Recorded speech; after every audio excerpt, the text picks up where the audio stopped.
auto leveler. I have shown up to my desk. Please increase my volume to an appropriate amount. We'll get there, I promise. Hey, there we go. Alright, we're in the yellow. You are listening to Transparent Obstacle from Gauntlet 4, and you're about to be listening to something else. Can you guess what that thing is? Turn it up! Turn that shit up, man.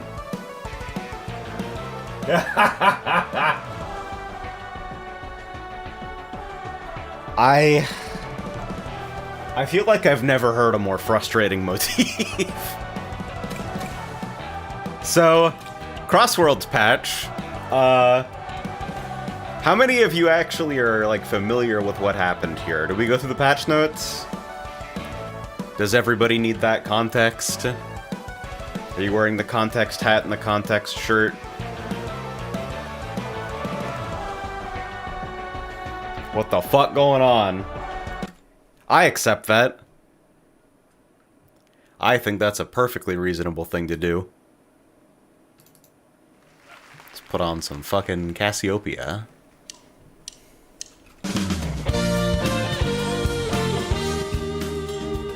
Alright. Sonic Racing Crossworlds version 1.3.1 patch notes.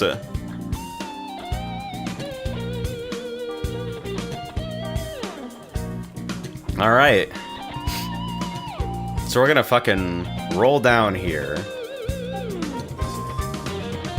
So, World Match can now be played even during festivals. This is one of the most commonly requested changes because Festival fucking blows ass. But I think rather than making Festival, like, avoidable, maybe Festival should have just not blown ass.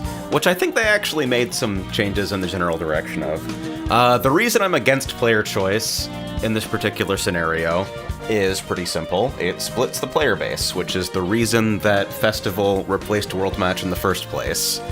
And nothing makes me more upset than logging on to play PvP and getting bots. So, splitting the player base evenly between World Match and Festival, while both modes prioritize fast queue times, probably means that things are not gonna fucking work out in that regard. Ticket rewards, don't care, fake content. Updated all modes except time trial with bonus ring frenzy and item box frenzy. I don't think anyone wanted item box frenzy. Bonus ring frenzy is fine. Item box frenzy is like, no one wanted lap 2 to function like that. Increased maximum rating in World Match from 5 nines to 6 nines. Nice. This is the opposite direction, I feel. This is, like, moving the World Match rating system more towards, like, accumulate playtime to grow number, rather than measuring your ability to win. But also, no one was anywhere near close to 100,000 in the first place, so I don't really know where this came from. So, yeah, here we go. The fucking... The full notes are down here, I think. Detailed notes. Festivals. Adjusted CPU strength based on differences in player skill. We have added new rules to make festivals even more fun. I don't think festivals should have bots at all, but I recognize that that's an unpopular opinion and just, like, not a reality of how the fucking game works. So, like, theoretically, festival bots being at more appropriate strengths is, like, reasonable. Bonus ring frenzy is fine. This is, like, completely innocuous and, like, kind of... It's a nice way to shake things up. Item box frenzy happening outside of team match is terrible. I don't like that at all. But, like, I am not exactly in the target audience for this change, I imagine. Just look at the number of sets, and then remember that these bob up and down on a cycle. So whether or not you hit any of them can be, like, completely dependent on your timing entering the section. I don't think it's a very satisfying mode. So we got fucking Outrun, Sega Rally, Power Drift, Super Hang-On, Enduro Racer, Power Drift music. I've never opened the jukebox, and I'm honestly kind of afraid of it, so, like, whatever. We got the Five Guys decals. We got the Funko Pop decals. Can I zoom this out a little bit more? Nah, no details there. I've already seen people with just the Five Guys decal slapped on the minecart. It's making me happy. I don't know where those collabs came from, by the way. Addition of live service data. We have updated content for future live operations. Okay. This is... I love Sega. I love Sega for this shit, man. We have updated content for future live operations. Please look forward to it. So the Gadget button can now be remapped. I totally forgot to do this. Ah! Get away! Is it under Customize Input? Dude, I'm not even fucking with that. I think that might be a console-specific setting. Because we already had fucking shenanigans going on with that. So, inventory swap or the new item summon gadget. Spoiler alert. Finally added the option not to select rental plates. Rental plates existed to make sure that people who had no clue what was going on were still playing the festival objective to some extent, but every single time the festival rule set changed, it would switch you back onto your rental plate, and every time you re-queued, it would switch you back onto your rental plate, but only after the lobby was formed, meaning you had to pass a reaction check to actually play the plate that you wanted instead of the rental plate. So a switch for this is pretty nice. I imagine this is one of those things that was just complained about at every level of play by everyone. We have confirmed an issue where when the auto-select rental plate option is off, the transition animation that plays when race rules change does not display correctly. Future update! Alright. Gadgets. So because the functionality of these gadgets is not explained in the notes, but I've played around with all of them. Summon item box costs 40 rings, and it just starts an item roulette for you. You trigger it with the same button you trigger inventory swap. You use the Gadget button. It is a 2-slot. Go-Go Omochao is a 2-slot that significantly increases the odds of Omochao appearing, and makes it last for longer and give more rings. I think that one's pretty interesting because it's like a fairly economical way to be able to take shortcuts in high positions, but obviously still relies on luck. I've seen some people talk about combining it with fucking Runoff Bounty, which is just awesome. Because Runoff Bounty is one of the fucking highest value ring generation tools if you can actually trigger it. Champion Bounty is a 3-slot that generates rings when you are in the top 3 positions, and generates them twice as quickly if you're in first, I believe. The generation rate is very, very low. It's difficult to use for basically any purpose, from what I can tell. It's like, if you're thinking of like, oh, it's like Slipstream but in first. Nope. Don't work like that. But it is some rings. For 3 slots, it is quite steep. I don't anticipate it being super popular. Route Planner Bounty gives you 100 rings and increases your maximum ring cap if you are the one to choose the Crossworld. So I guess choosing the Crossworld wasn't enough of an advantage. No big deal. I actually don't remember what fucking slot this is. I believe it's a 1-slot. Because it's a fucking huge meme. Does it increase the cap to 200 the first week? Jesus. Yeah, so a 200 ring cap is like, this is a pretty fun 1-slot tech-in. But like, you do have to be first at the Crossworld, and because people are cycling items pretty aggressively lap 1, that can be a bit of a toss-up. But hey, here is your invincible slot, your invincible start synergy. If you're on invincible start to try and get away from the pack and fucking trigger Route Planner, you can have a 3-slot 200 ring limit. Wait, hold on. A 3-slot 200 ring limit. Huh. Pretty based. So less is more. Inverts the ring speed curve. And it's very distinctly like, you are significantly faster with 0 rings than you are with 1 ring. Which is kind of actually an issue for this gadget. Is less is more a 2-slot or a 3-slot? Let me fucking double check. Less is more is a 3-slot! Oh my god! So, like, if you want to go all the fuck in on, like, Ring Engine or something, maybe you can use a summon item box to get rid of ring payouts if you like.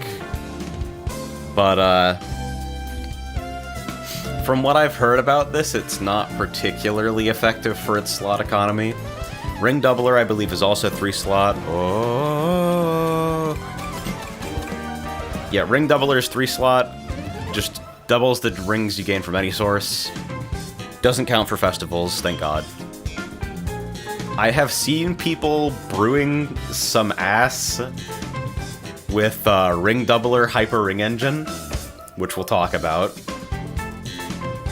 Ring Engine is a 1-slot that drains your rings continuously, but gives you plus 12 all stat, and, not on the description, for no reason, gives you plus 3 driving speed. Which means it's like part of a relatively small set of systems that can actually directly grant speed. I've seen people speculating on this as a 1-slot tech into a lot of stuff, because it's one of those sources of speed that plays nice with other things. And Hyper Ring Engine... Hyper Ring Engine is the meme. I want it to be good so bad. Hyper Ring Engine is a 2-slot that drains rings, I believe, faster than Ring Engine, but gives you all stat proportional to the amount of rings that you have, 1-to-1. So if you have 100 rings with Hyper Ring Engine, you have plus 100 all stat. I believe that caps at 100 in any given stat, so you cannot just run around with 195 speed on your fucking Metal Sonic Speed Machine kit set. But the ability to, like, plausibly achieve 100 all stat and just drive around like that is pretty outstanding. The main thing I see mentioned with regards to Hyper Ring Engine, besides the slot cost and the fact that it kind of creates like a drown effect because it drains your rings away, is all stat includes handling. Handling is a stat, which means that as you gain rings, the properties of your vehicle change pretty dramatically.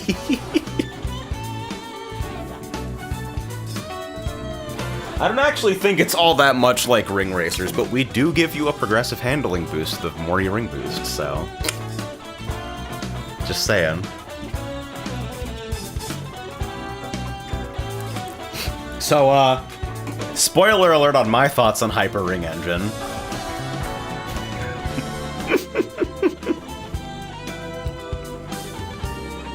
Alright, so they have freed Acceleration Character Kit, Ace Pilot All-Rounder and Wisp Porter Kit from the Festival Mines, and you can now buy those with Dumpa tickets if you missed the festival.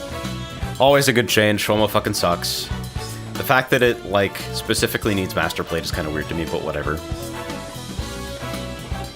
So, with version 1.3.1, we're aiming to expand tactical variety through gadget customization. We've added new gadgets and adjusted existing gadgets to enable new playstyles, such as spending held rings as a resource, and gaining benefits by intentionally holding no rings. Along with this, we've expanded ring gain gadgets to further support these new strategies. In version 1.2, strategies involving continuously gaining invincibility from ultimate charge had become dominant, so we shortened its invincibility duration. Since this change risked making comeback strategies from lower positions too strong, we also shortened the duration of the drill item when used from higher positions. So if you're me when you're reading this for the first time, you're like, oh, okay, that's true, that's pretty true. That's true. It's like, that's some understanding of the problem. Then, in addition, because strategies for climbing from 4th to 8th place still had challenges, we strengthened Collision Boost, which serves as the starting point for tactics that move players up the ranks by colliding with other machines.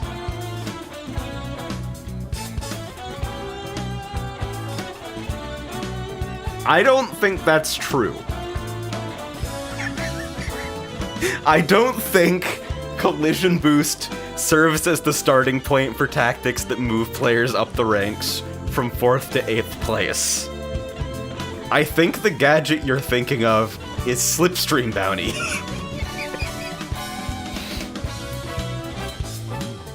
But okay, sure, fucking bring Collision Boost more in line with that. It's like the thing that it's supposed to be doing, you know?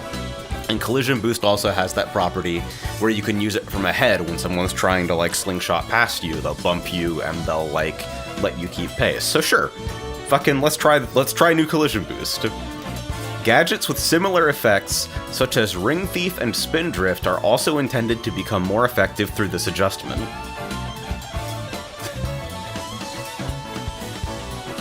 Now, we will continue balance adjustments based on gadget usage rates and win rates. If I speak, I am in big trouble. I am in big trouble.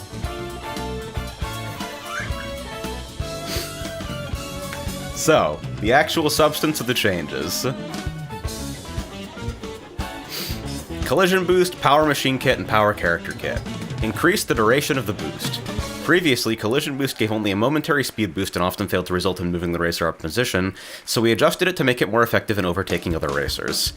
The mechanical effect of this, by the way, is that it appears that Collision Boost is no longer classified as a Slipstream boost, meaning that it can be used in conjunction with Slipstream. It's now considered like a medium duration level 2, I think.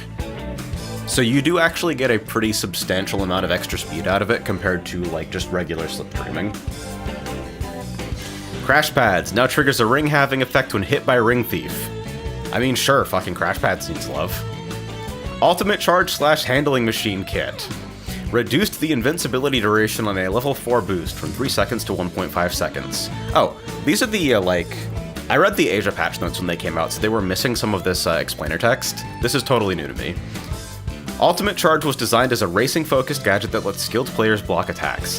However, as player skill has improved, it was enabling far more defensive opportunities than intended, making it difficult for other gadgets to compete. This adjustment creates a clearer opening after activation, preserving the original idea of rewarding player skill and defending against attacks, while still giving others more chances to counter.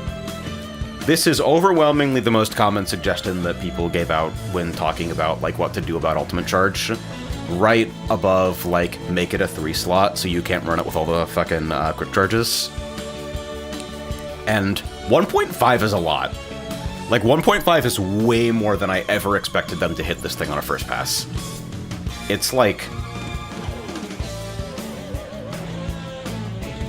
It's so significant that it is kind of an open question in my mind whether or not the classical way of running it is good anymore, compared to, like, slipstreamers.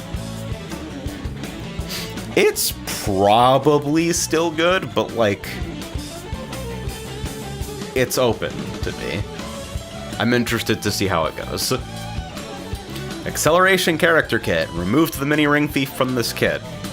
Due to its high win rate and increased customization options made possible by new gadgets introduced in version 1.3.1, we've reduced the number of effects bundled into this kit. So for those who don't know, this was a 4-slot kit. It was Slipstream Bounty, 2-slot Ring Gain Boost, and Mini Ring Thief, so it was 4 slots on a 3-slot body, and it was 3 of those slots were slots that you already wanted to run in a lot of strategies, so Acceleration Character Kit was just, like, a weird circumstantial buff to, like, fucking Big Idiot and Co. So this is, like, fine. This makes a lot of sense to me. Inventory swap, gadget button UI will not gray out when swap is not possible. Sure, okay. Item adjustments. Because using the drill item made it too easy to jump to first place in the final lap, its effect duration has been shortened when the player is in 4th place or higher. Furthermore, the speed drop that occurs just before the drill effect ends now happens earlier. Everyone I have heard talk about this change from the perspective of an active, like, sandbagging set has said that they just don't want drill anymore. So that's pretty interesting. I imagine drill was mentioned a lot because out of the things that can happen to you at the finish line that are bullshit, it is one of the most visible. And, like, it obviously feels really strong to use it yourself. I don't know that hitting drill specifically versus, like, the item table as a whole is the way to do that, but, like, seems like an alright change. Special item box had low competitive value, so its item lineup and appearance rates have been adjusted. I am not familiar with the new table. I think most people were trying to skip blue boxes when they could, because blue boxes had a really high chance of giving you, like, triple attack items and shit. Where it's like, wow, I just don't want this on lap 3 at all. Especially not in an ultimate charge meta, but, like, in general, it's just like, you want things to advance your position. In some cases, Item Box Frenzy made it harder than normal to obtain items, so we adjusted box placement and behavior to make items easier to get. I'm kind of interested how that behaves. It might be that, like, they've adjusted the easing curve on that up and down cycle so that items spend more total time in a grabbable state. Patch Notes reaction, now you're a real content creator. I've become a React Andy. I mean, nobody who fucking watches my shit plays Crossworlds, and, like, honestly, probably an alright choice. So, like, y'all need the context, right? So, fixed an issue where desync caused by network conditions could unfairly allow other players to steal item boxes. I don't fucking understand this. Item boxes respawn instantly online, but, like, sure. That's pretty true. CPU racers were too likely to be in the lead early in a race, affecting player-to-player interaction, so we reduced their pace right after the start. This does not apply to rival races such as those in Grand Prix. I didn't see anyone talking about this, but I did notice that, like, especially in high legend competition lobbies, that CPUs were tuned to, like, fly out in front of, like, a whole bunch of strong players on lap 1, which made the race flow a little bit weird. So, like, unexpected but welcome change.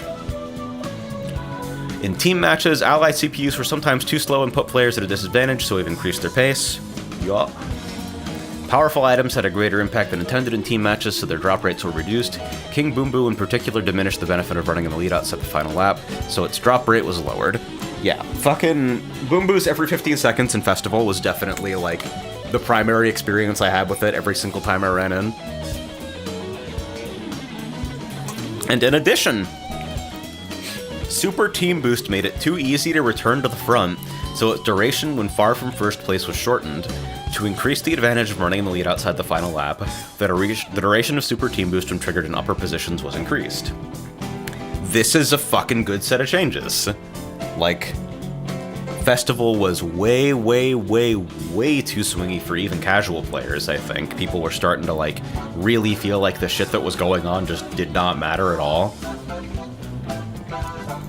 So, like, rather than letting people opt out of Festival completely, I feel like making Festival not suck complete ass would have been enough. But they did both. Yeah. Adjusted ring and item box placement in Pack Village and Maze and Sky Road where there wasn't enough risk-reward balance. These adjustments do not affect time trial. So if you've seen World Record Time Trial on Sky Road, it's a straight shot. It's fucking horrendous. So I'm surprised that time trial didn't get changed, but I guess that confirms that, like, they're going to try and avoid the style of nerfs that would cause them to need to invalidate time attack records. Which is, like, that's scary not being able to go back. Ring Racers actually ran into this problem as well, where, like, we basically had to fucking redesign time attack completely because, like, a lot of the balance right before release was kind of rushed, and we figured out, oh, fucking Class A racers can get uncapped speed in a bunch of plausible situations, and as the meta developed, those situations became more and more frequent and more plausible. So we just had to fucking reset everything if we wanted fucking time trial to function in a way that was like similar enough to the vanilla game that people would recognize it as legitimate. Of course, I fucking added a hidden option to play under the 2.3 rule set anyway, and I actually then buffed that option so that it's faster than 2.3 was, but like, that's because I would have felt bad if the fucking freaks running Robotnik Coaster didn't have somewhere to go. Alright, title screen. When playing as Tangle, her tail could sometimes block the camera. Fucking cool. In the Epic Game Store version, direct input controllers can now be used. Pain for the developers working on direct input stuff, man. In World Match, festivals, and Legend competition lobbies, fair play points will now decrease if a player intentionally disconnects or closes the application. I'm so pleased. I cannot wait to see how fucking LC4 looks when people don't just walk out of every lobby. You clickbaited me with the auto thumbnail with you drinking from the jug. Hold on, let me go look at my channel. Let's see. I gotta take a long drink at the start of every stream to set the bait thumbnail, I guess. Live. Behind. That's pretty good.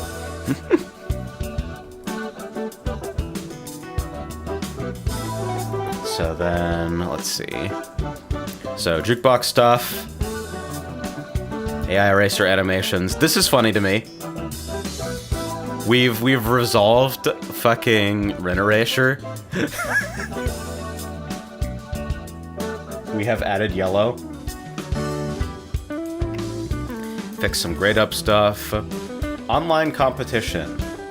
Fixed an issue where collisions with other players' machines caused excessive slowdown when pinned against a wall. I really fucking hope that's true. Because goodness gracious, was it frustrating to get stuck in the desync situation where on your screen, you're between someone and the wall, but on their screen, they're between you and the wall, and so you both permanently shift left and ram each other until the game ejects you. That shit is miserable, and if they can't fix it, they could at least make it, like, not crater 4 seconds away from your race. Invincibility, end timing, synchronization. Good to know that that's still, like, they're working on it. The netcode is fucking terrible, but they're making progress. Fixed an issue where boost-type machines sometimes did not bounce correctly on collision with other machines. This is really vague, and I have no idea what it could possibly refer to other than, like, the general feeling of people in trucks insisting that extreme gear are made of concrete.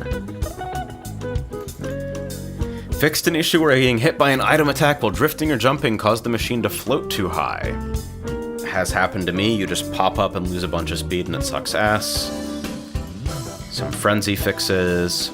Course fixes.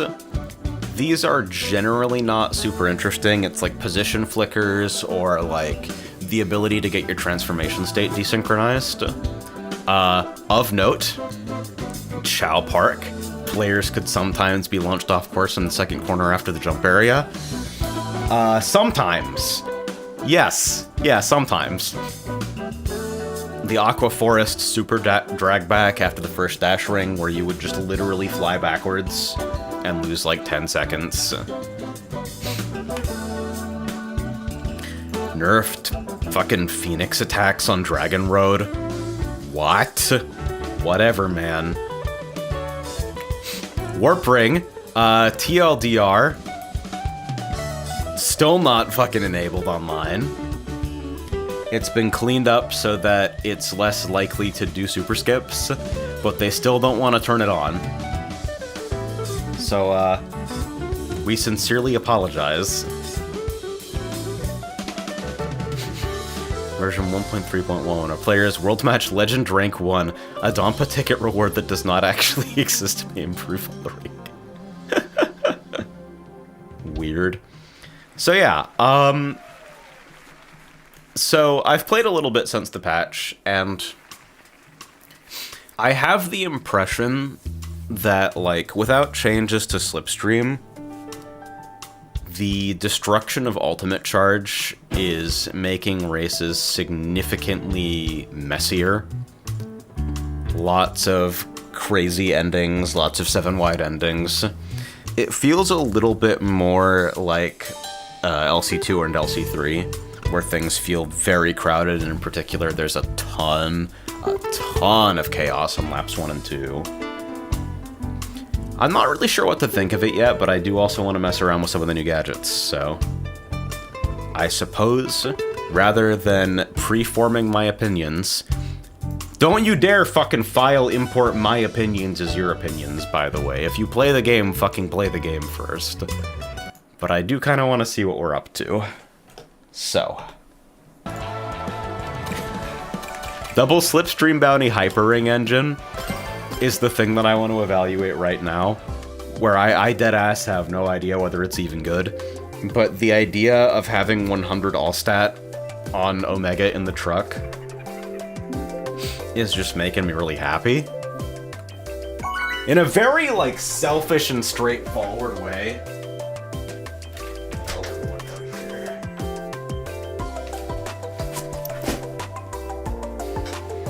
Internet guy opinion, my opinion now. This post was made by Chaos Zero.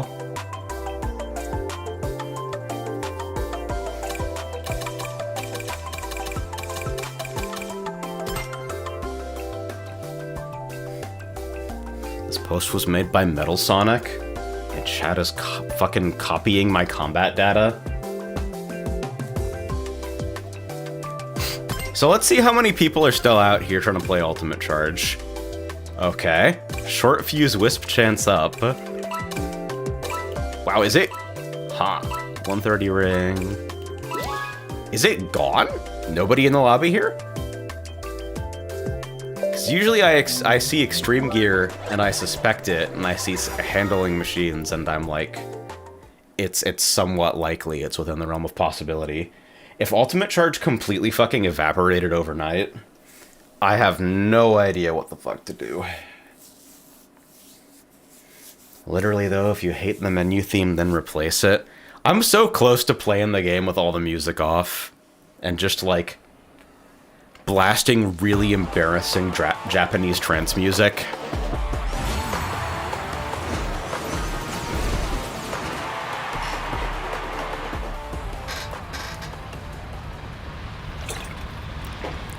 I have long since accepted that Crossworlds is like, I am not at the center of the target audience. I might be at the very edge or not inside that bubble at all. But I do find it really interesting.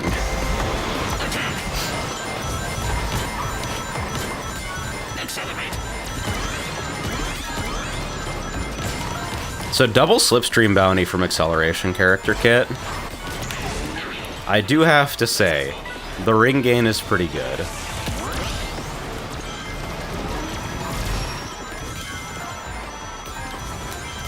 And look at how nimble that... oh, fucking... Look at how nimble that cornering is, right?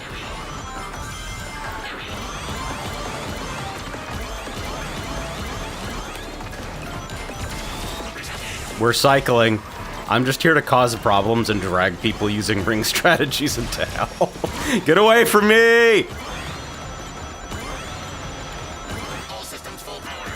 All systems full power. Oh my god, I have 100 handling. Help! Help me! I can do level 1 recovery charges with no fucking, with no boost investment.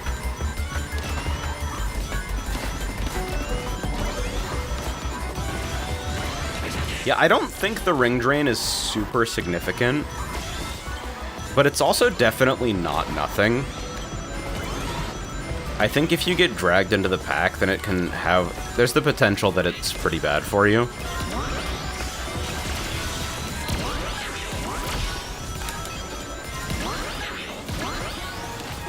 Look at how fucking nimble I am, dude. This is weird. And in particular, anything that inflicts ring drain is going to be a little bit weird, because the difference between 99 and 100 rings is as important as the difference between 0 and 99 rings when it comes to, like, raw driving speed. Oh, shit.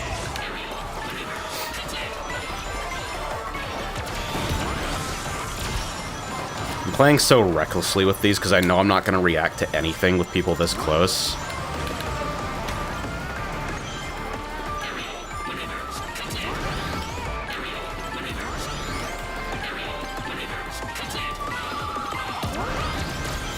We're gonna cycle. I have so much handling. What do I do? Ah! Yeah, I was trying to fucking drift out for that. And it just was not gonna happen. My turning is too sharp. Here goes!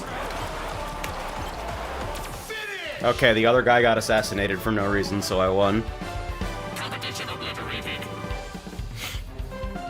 Is plus 100 all stat actually that big of a difference? Because it almost feels like you could just run Ring Engine another one slot to get a better setup. I'm not sure, personally. I think people generally consider one slot Ring Engine to be stronger than Hyper Ring Engine in, like, the competitive discussions that I've seen so far.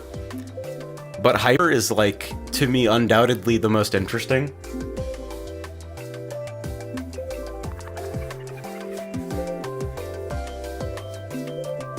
It's hard for me to say. That seemed like a pretty good showing, though. Like, in particular, managing to create enough of a gap that, like, that slime didn't lead to me getting fucking assassinated seems pretty uncommon. Quick recovery TD.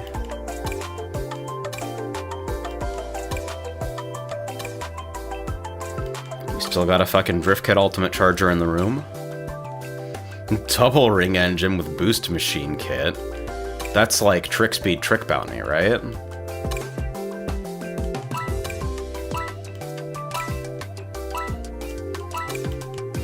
Boost Character Kit, Air Trick Bounty, Collision Boost. I want to see that person succeed. I want Collision Boost to be based. Not because I believe it will lead to a healthy game at all. It will not, but because it's really funny.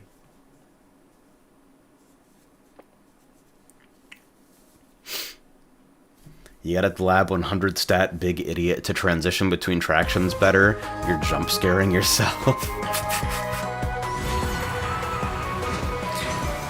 How do you even begin to practice this?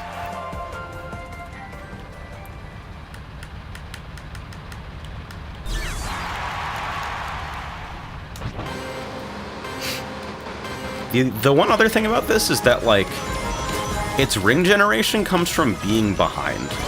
So at some point you transition from being behind to being ahead, and then you hope that the rings you've got, whatever you run through on the track, is enough to, like, extend the lead.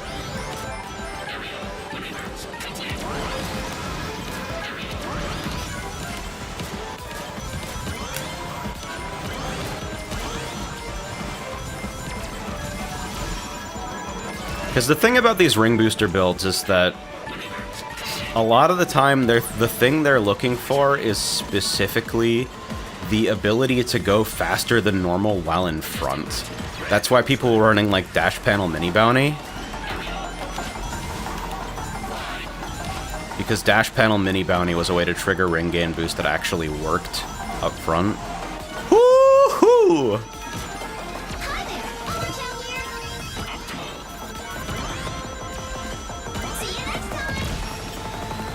Yeah, not affected at all. That's just not how Crossworld's netcode works. And I missed a set.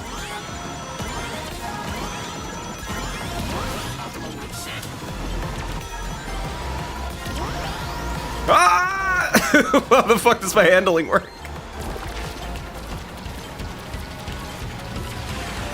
At least that's not the hazard item that's gonna take my rings away.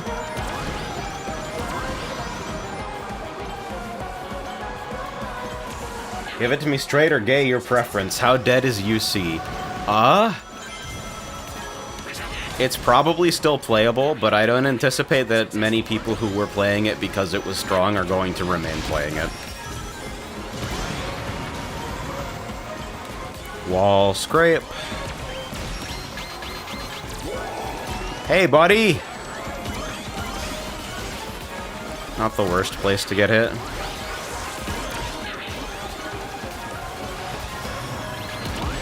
Yeah, so you'll notice my ring generation kind of dried up a little bit.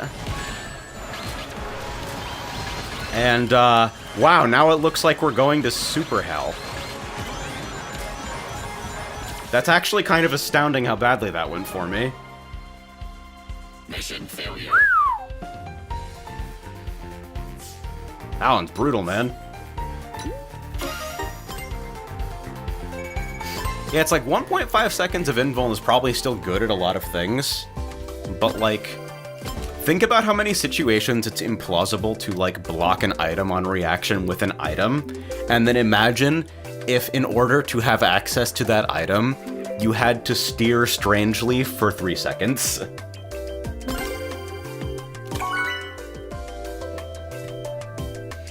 Would it be worth looking into 130 ring limit so you can stay over 100 rings?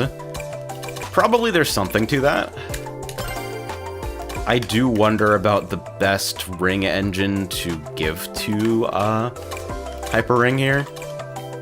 Like, I could run 130 in place of the extra slipstream bounty, and then plausibly run, like, instead of running full slot ring gain boost, you run, like, mini and, like, something else.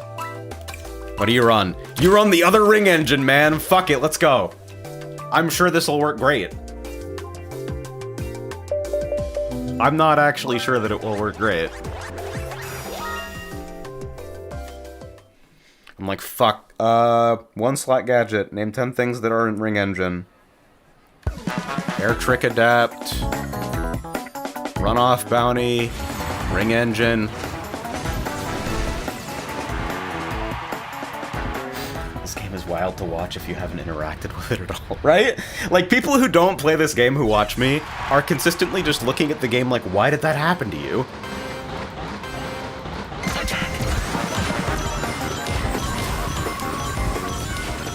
Okay, so Slipstream Bounty barely offsets the drain. So I'm going to have to be very proactive.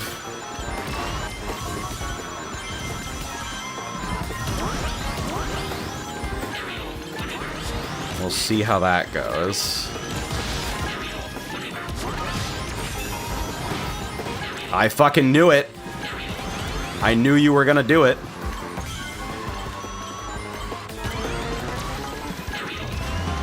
Yeah, man, fuck it. Let's play for the front. Let's use it. And we'll trap the exit. And now I'm gonna snake with no quick charges. You have never debated someone like me before. You have debated hundreds of people exactly like me before. Ow. Welcome to the Buzz Lightyear aisle.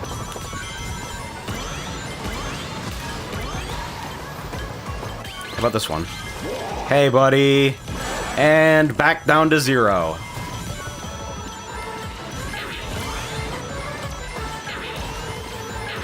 Everybody's looking at that magnet set like, why the fuck did you do that? And the answer is because I was upset. Like, that's the whole reason. That's a very strange place for a drill to appear after reading those patch notes, dude. Just me?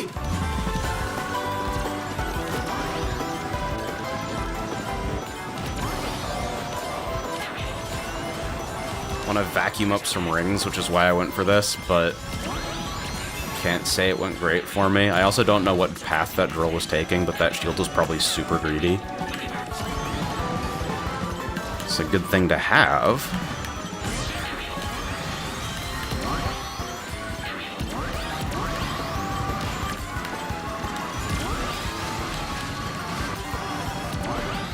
It's working! I'm doing something! Okay. So, like, one race means jack shit, but, like, that was doing something, probably.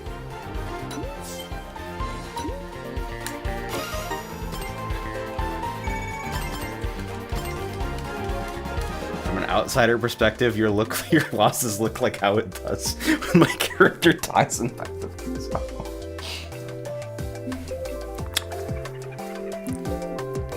I got a joke for you guys. So, a guy walks into a volatile flame blood. There's no way this is good, right?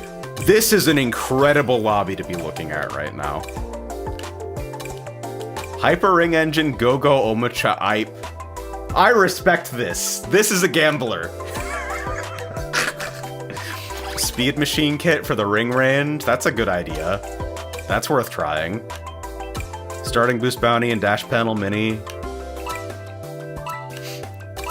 Speed Machine Kit? You think that person knows that they have 4 more gadget slots?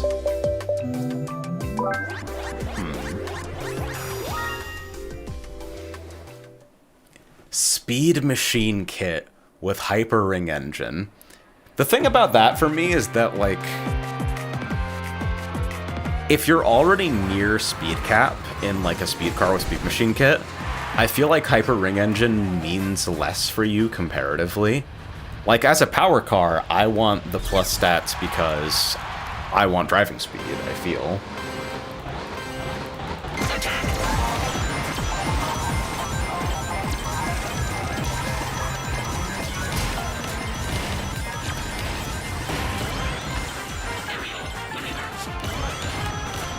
One thing I'm noticing is that I feel like I don't get punished a lot right now for just playing like a complete doofus with items. Oh, that squish is brutal. I bet a short fuse is probably pretty good in this environment now, too. Since it seems like people are relatively close together, so it can hit a lot of targets with, like, a very debilitating status.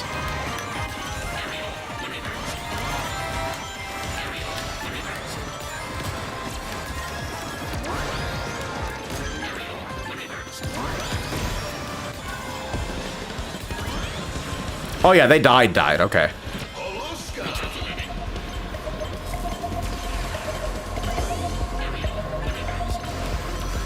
I can barely hear the ring drain noise on my speakers. Is it like super fucking distinct in headphones?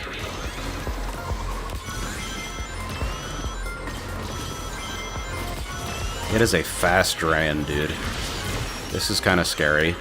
Maybe I go flight path and try to attract the rings that way.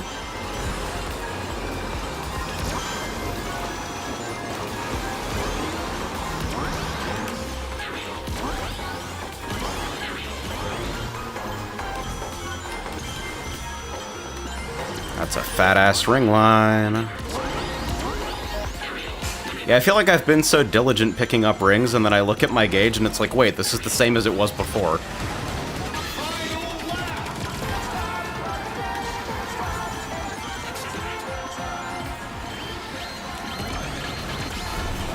Okay, one of them worked. Do I still have a slicer warning on me, dude? Oh, and I skipped the set. That's not good. That's not good. Woo!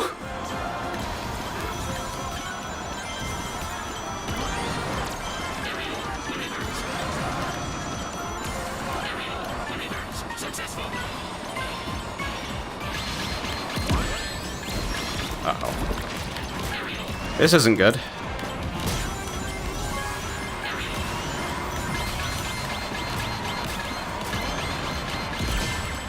That truck was really close to me.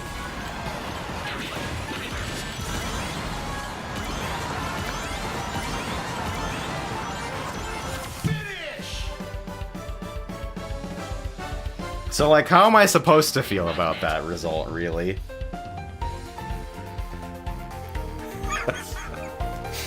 That's, like, the most straightforward fucking shadow realming. I skipped an item set. It started with the slicer.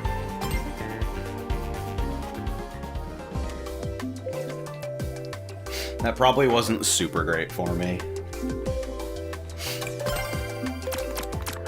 So... I don't know what this is. I have no idea whether these things accomplish the same type of task. But what if I just wasn't using Slipstream Bounty for the first time in an obscenely long time on this set? Hey guys! I think a 4th engine would have done the trick. If they ever put a ring engine in a fucking character kit, dude. Holy shit!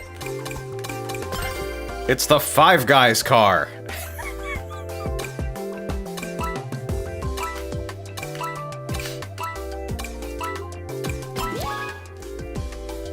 Resisting with every bone in my body to start a conversation about Five Guys. It's working! The advertising is functioning.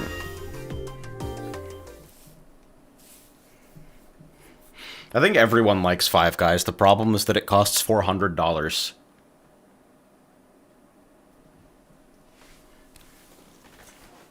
This is my anti-recommendation.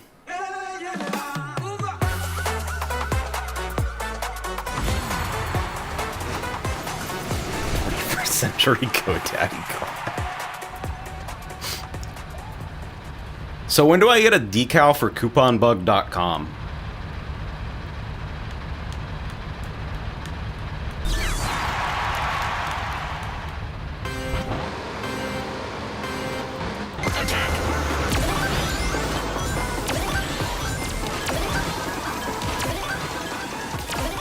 Do you guys like this sound more than the sound of ring drain? Maybe this will draw your attention to how fucking close everyone is.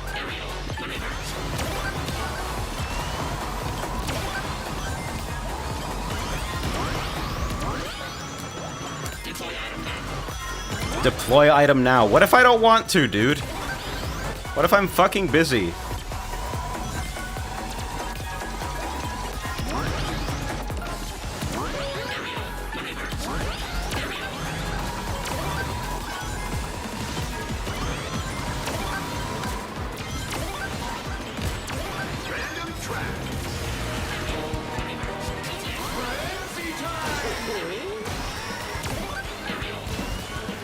Yeah, so, like, I'm up here. Collision Boost is performing a task. It is succeeding at its designated function. Whether or not that function is, like, a good thing to have in the game is kind of a separate conversation. The moment I use that item, dude.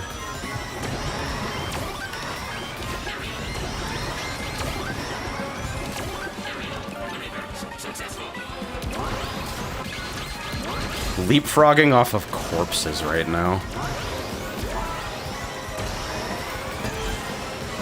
I don't have any fucking rings, man.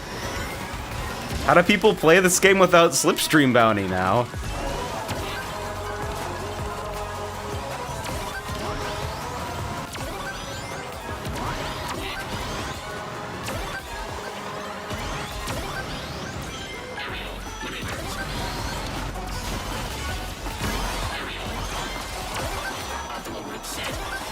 I probably should have cycled this void way earlier.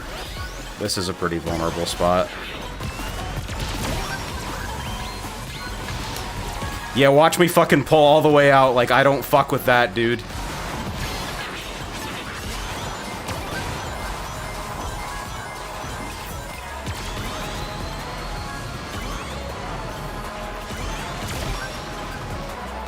That felt like a horrible anticlimax where nothing happened. Oh wow, did I get an open chow? Yeah, not one?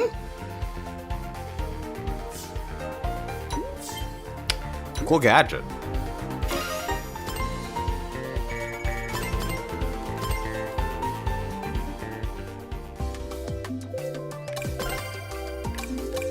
I mean, maybe it was maybe Omochao was just feeling shy.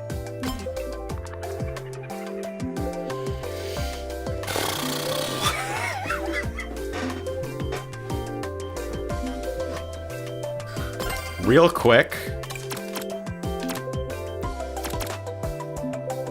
I like the idea of this too, but like...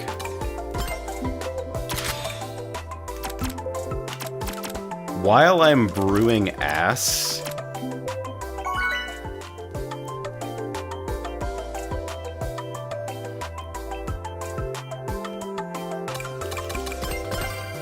I wonder if the true, like, complete dipshit way to run this set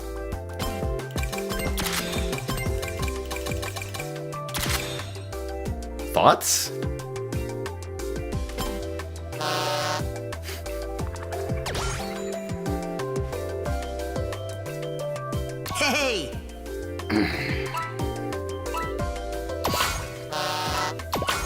It's like if collision boost is good and slipstream bounty ring gain boost is good, what if I just fucking had both things, man?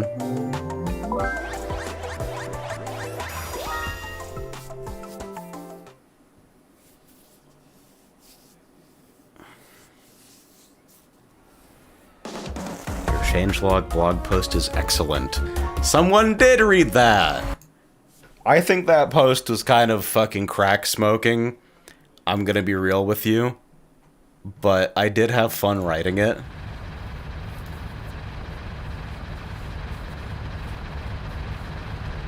I still think that inventory minus is like the wave, dude. Acceptable. I think the people need to know about inventory minus.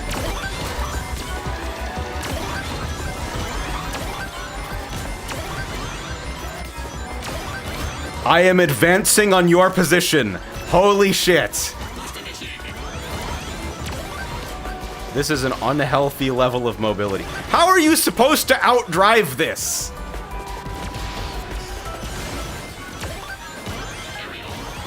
Post was how I knew you wrote the Ring Racers patch notes. The patch notes were a group effort, but for most of the gameplay related stuff, you are right, it was me.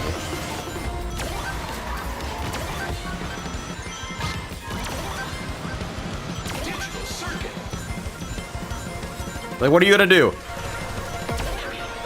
I'm approaching your location, Chief.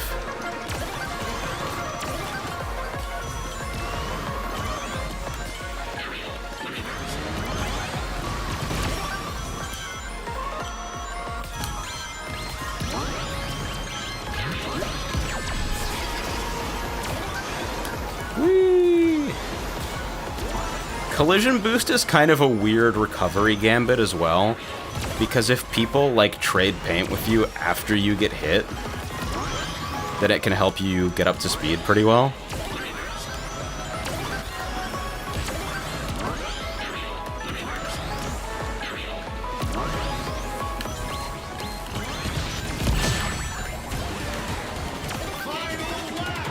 It's definitely approaching, like, peak two guys gapping the race setups.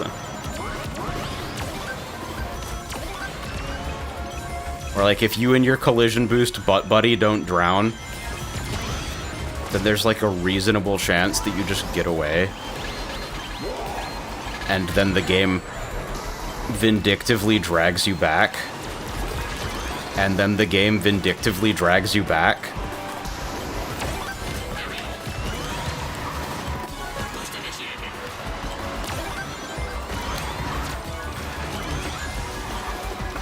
I am being so respectful of you right now. Just kidding. What? Look at the mini-map! What's wrong with this race right now? I don't even care about what just happened to me. What the fuck is this? There is a gadget that gives you rings when you hit people with items. Attack item bounty. I've seen a couple people find some success with that. Like, short fuse attack item bounty is like, I don't know, sometimes you just max, dude. Anyway, then I got passed by an A rank on the final straight.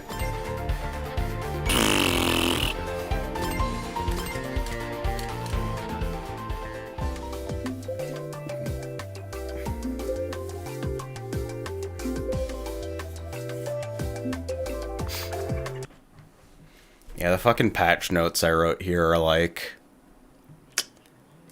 The one thing that I kept seeing people talk about in their wishlist for the patch notes was remove the homing on Green Glove. And they're just never going to do that because otherwise Green Glove would never hit anything. This is inspired. I should fucking try this. That's fucking awesome. What if you fucking killed me and it didn't matter, man? What if no action you could possibly take impacted the race at all? What if the location that you are is always the location that you were destined to be? That guy's pretty strong, though.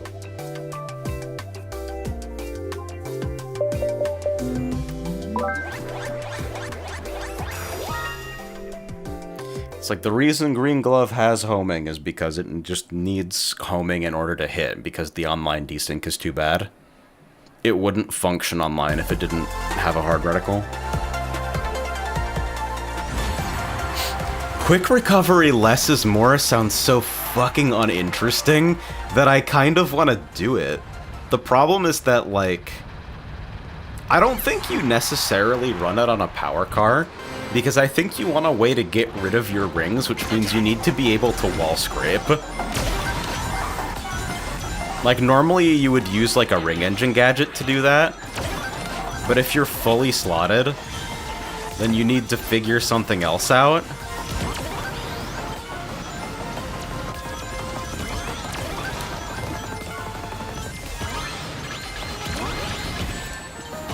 I'm a dipshit who was handling that problem one step at a time. I'm gonna be so real with you. System error.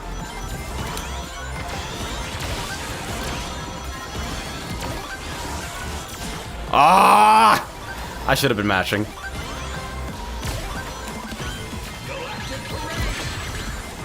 Okay. Sure hope somebody else somewhere in this race is getting to drive.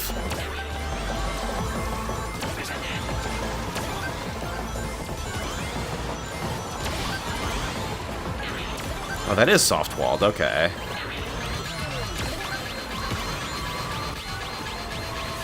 Presently out driving a monster truck.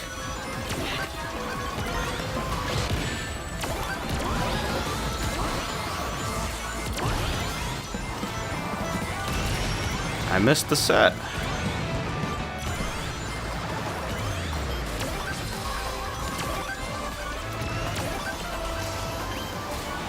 Hey, Omachow, shut up. That Gadget sure is doing great. Wait, hold on a second. I'm gonna be so real, I popped it just expecting to die.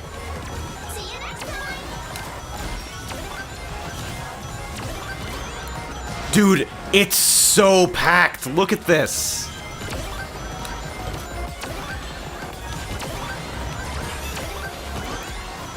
This shit is crazy.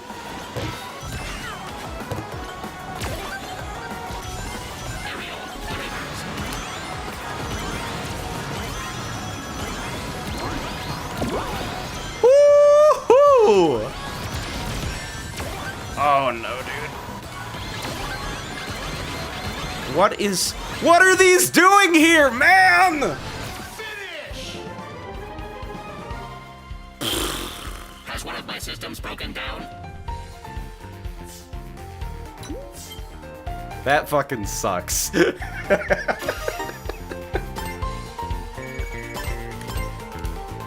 I'm actually losing crazy amounts of rating for this, too.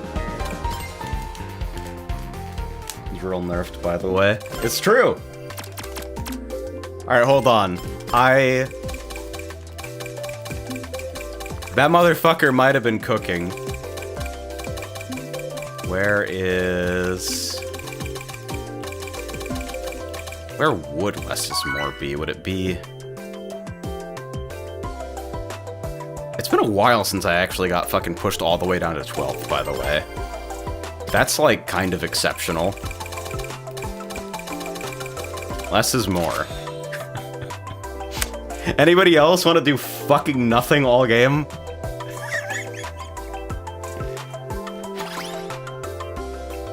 There's like no way this is good. You don't have any way to get rid of rings if you do this in a power car.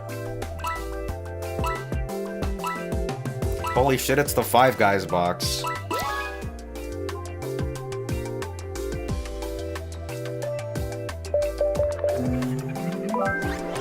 What are we doing here, man?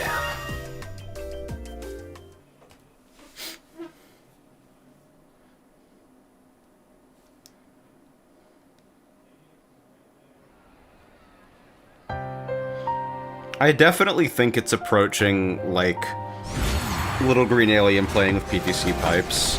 Levels of packed.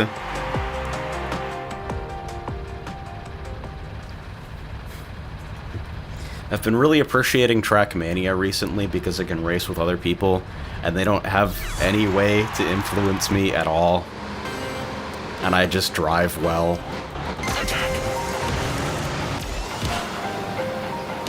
Aerial maneuvers.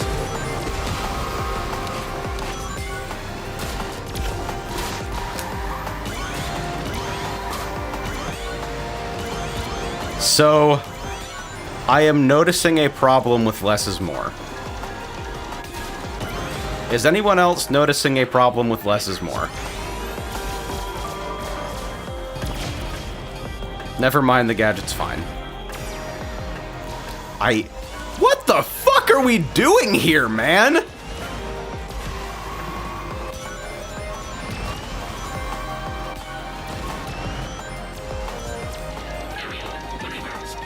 Yeah, I'm like actively getting slower, which I think is just kind of outstanding.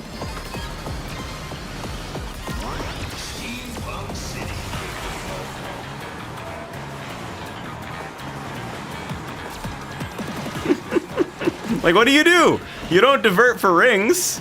You can't, it's slower. Do I get hit by that on purpose to lose rings? Oh my god, I think you might.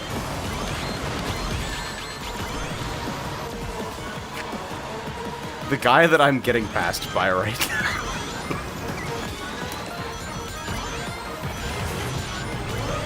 Unbelievable behavior in the Sonic game.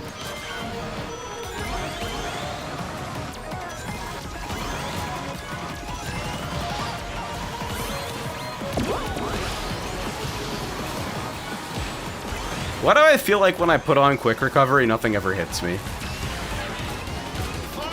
This is, like, strangely common. Just hold insta-whip so you can't pick up rings. True! I'm a fool! The answer was there all along.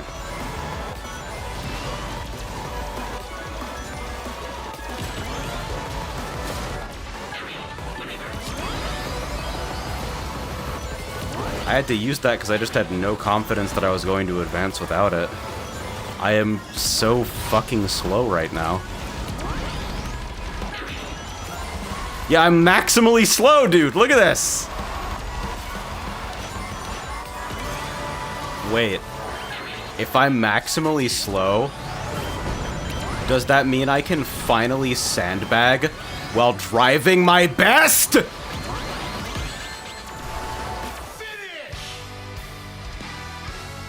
This is terrifying.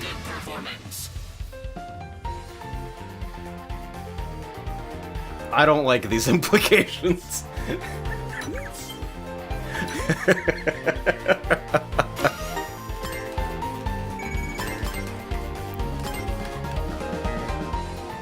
I'm wearing the fucking Rock Lee weights. This set is so ass. Nobody should play this. Maybe if I use a fucking, like, use a handling machine so I can wall scrape to lose rings or something.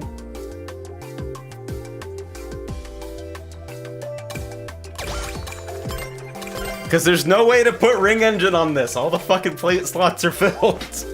So the thing that you would normally do to fucking activate less is more just doesn't function.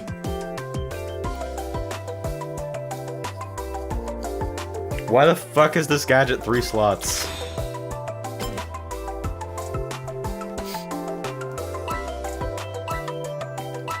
Less is more hyper ring.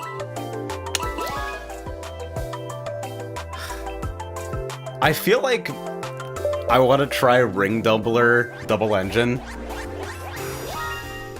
Just completely useless set concept.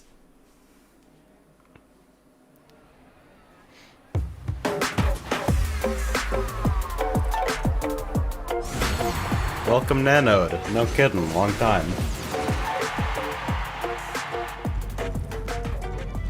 Less is more Crossworld Bounty. I want Crossworld Bounty to work so fucking much, but like... if you put a gun to my head and told me You have 30 minutes to play this game. You must choose to cross-world at least once or I pull the trigger. I just don't know whether I'd be able to do it, man. Lap 1 is messy. No, I have to avoid it. Shit.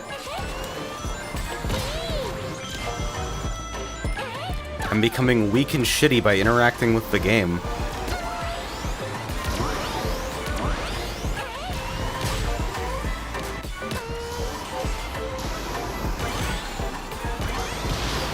Yeah, by running a low power set. There we go.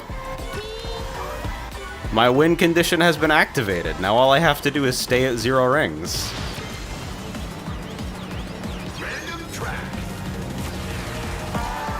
I do notice that I'm not passing other players, though. Is that a problem? Is the gadget working correctly?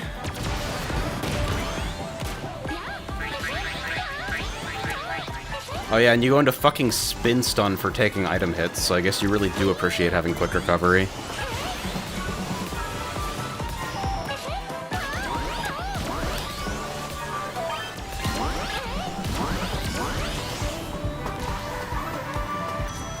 No! How dare you?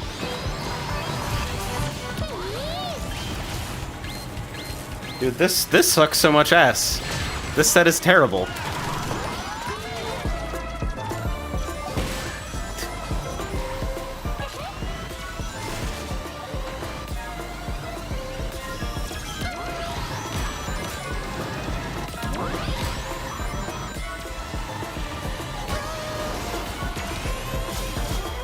I have no idea where I expected that to take me.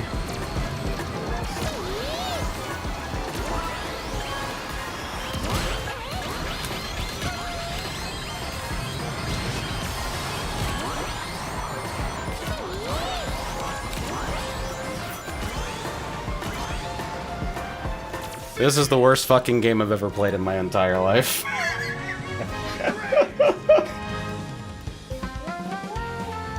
Yeah, I agree that staying at 0 seems conceptually harder than staying at 100.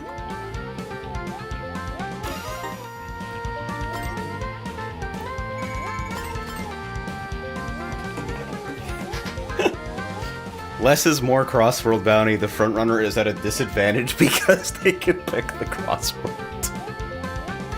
You guys are gonna give me a fucking herniated disc. Hey, are we gonna, like, play the rest? Thank you.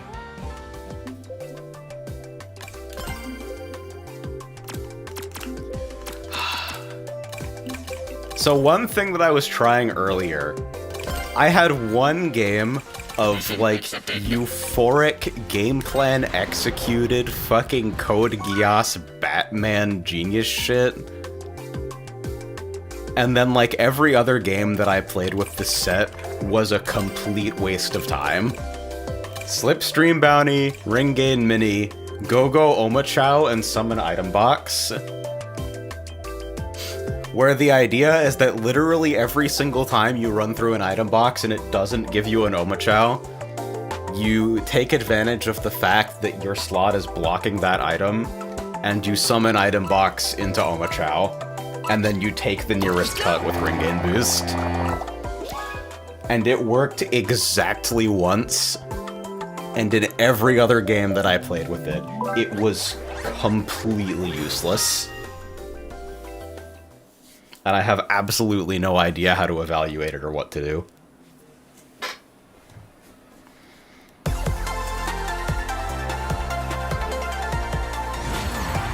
Like, am I washed? I don't know how to win anymore. This is confusing.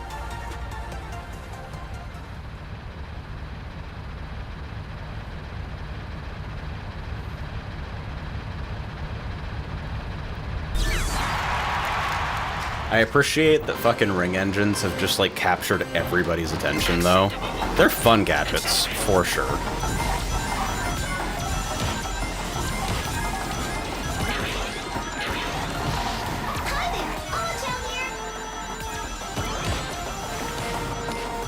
So Go-Go Omochao actually lasts for, like, kind of a comical amount of time.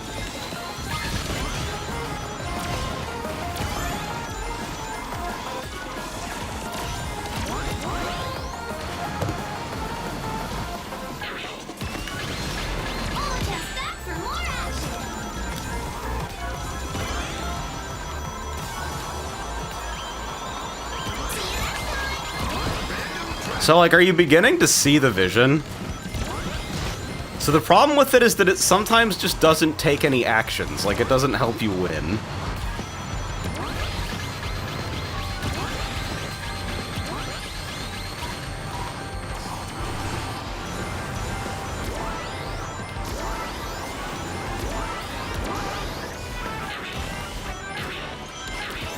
Missed it. Dang.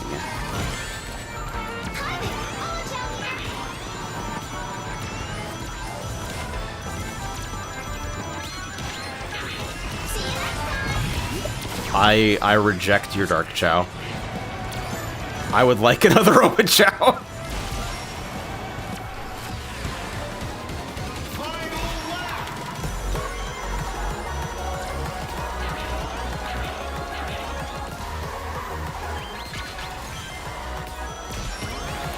Whoa, look at first. I just didn't know, man.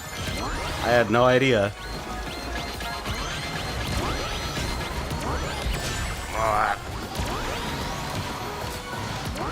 Race interactions that make me turn into fucking Boxer.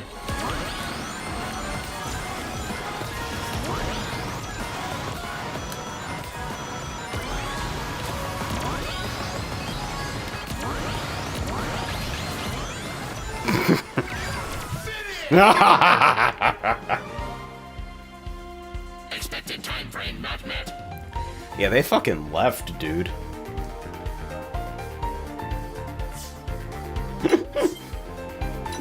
I'd like to buy.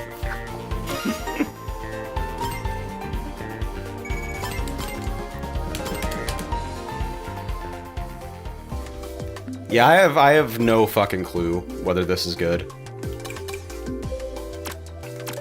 It makes me feel very active. It's like exciting to play.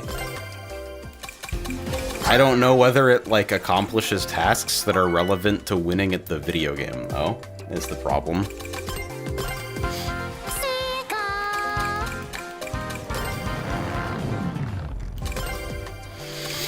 Perfect Charge Bounty, Ring Engine stuff seems like it should intuitively be good. It's like, okay, you take a set that's fast enough that people run it in time trial. Come on! And then you strap on a tool that gives you base driving speed and all stat.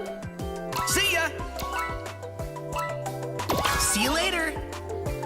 It just seems intuitively like it should be good, and I have no clue whether that's actually true. Perfect Charge Bounty is definitely kind of hard to play, at least. I don't play it often enough that I'm super, super comfortable with it.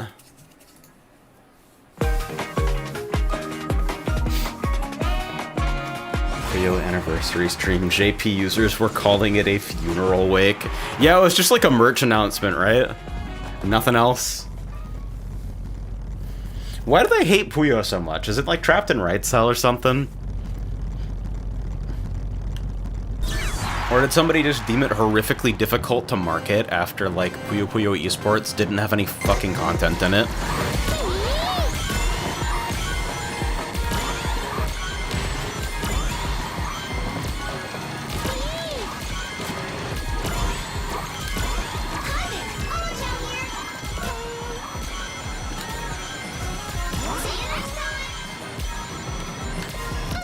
Whoops.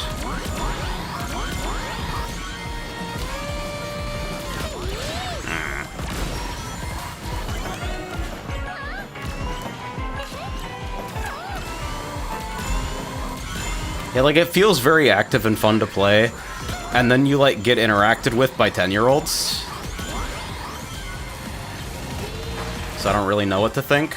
Oh, wow, you can actually just fucking ball out there. A slicer. Fascinating choice.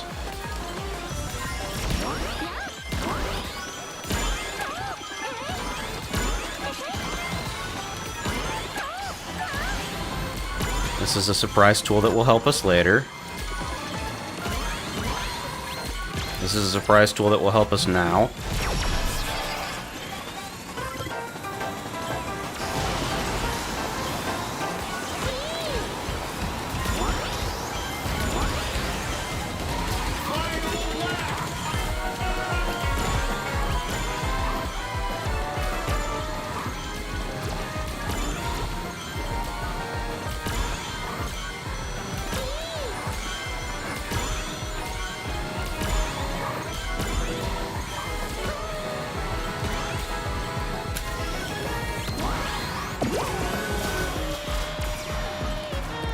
Oh, the laser that slows you down.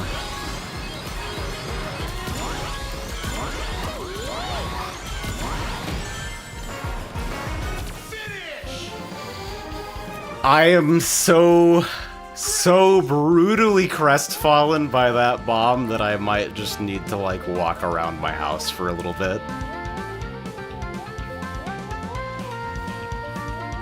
Ooh.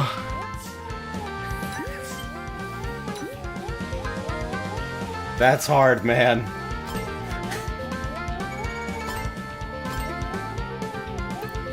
Sega's issue with Puyo Puyo is that they've somehow had to continue a franchise out of a game where the perfect entry was released in 1994. Surely there's some way to iterate.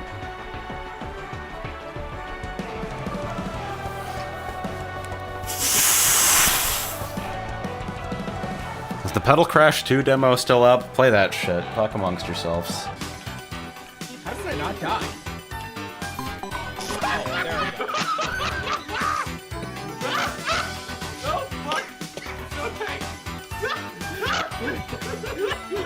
It's frustrating.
Welcome back to the least satisfying Legends climb of all time. I'm your host, guy who can't win races anymore.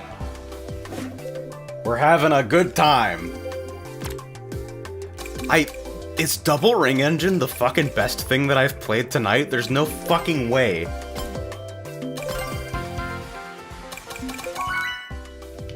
Is it Double Ring Engine, or is it like the fucking Ring Booster Collision Booster? Mission accepted. I will put that little Ring Racer's 88 by 31 up on my site eventually when I fucking remember. I'm glad someone likes it. I worked really hard on it, but I have no fucking graphic design skills whatsoever. Which is why my stream is covered in fucking user bars. Later.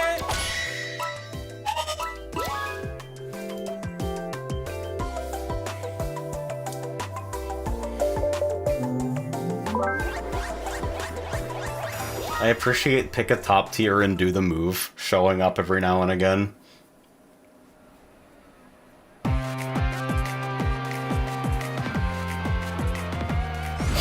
It's like, these are not especially weak lobbies. I'd expect, like, basically everyone in these lobbies to have some chance of winning.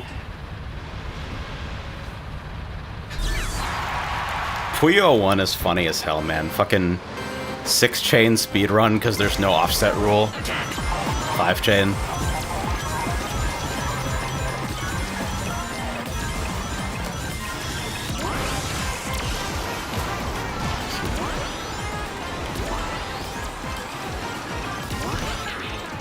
Yeah, like, I don't know.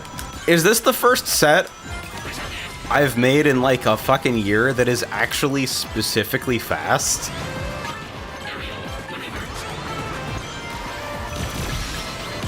And how will I know?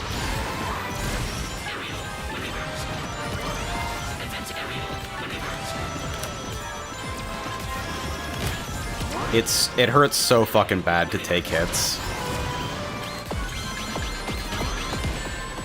I am, like, trapped in hell right now.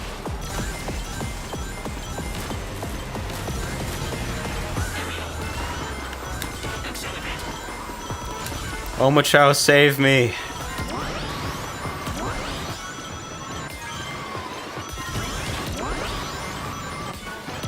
So I'll tell you, it sure doesn't feel fast when I don't have any fucking rings.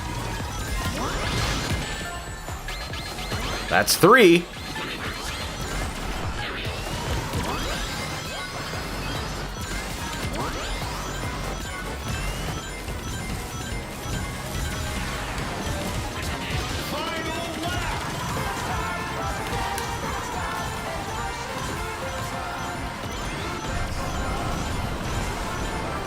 Like, really, the fact that I'm still as far forward as I am is kind of a mystery. Did I get brake checked? Is that why I'm in front right now? People slow down on purpose?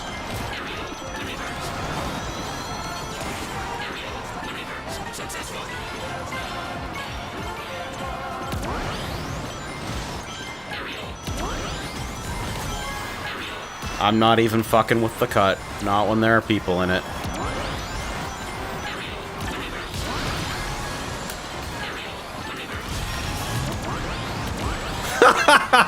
Fucking monster truck in second.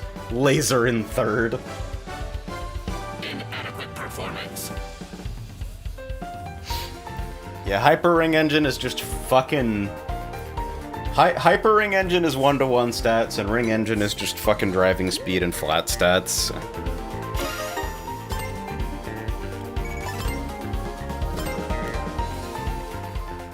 I've developed a revolutionary new machine that causes me to lose 50 rating.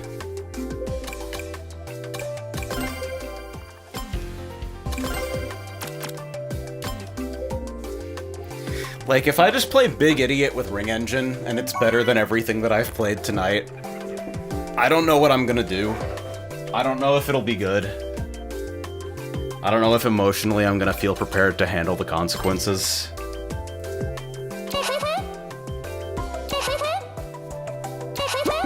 Hey guys. You like Ehehe. Greetings. Destiny 2 cross Magic the Gathering. Yes! Yeah, I agree with that image, Gecko. That fucking sucks. Nice! I'm departing. I'm departing too. Should put the Five Guys logo on your big idiot truck. No matter how funny it is, I don't want a brand on there, man.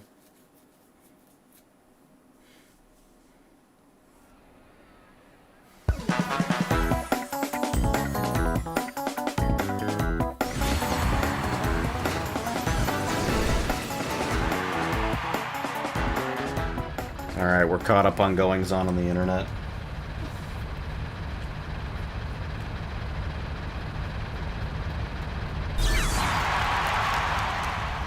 Is Miku not a brand?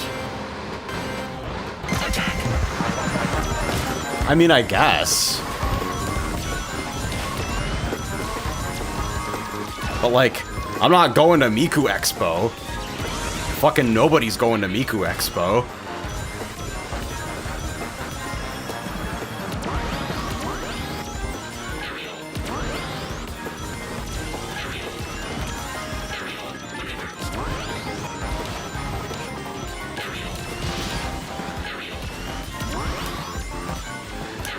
I don't know if this route is actually the fastest route here, but I know it's the one that feels the most satisfying to drive. This is not the plate that I thought I was playing right now, actually. Nice. Really, really well timed.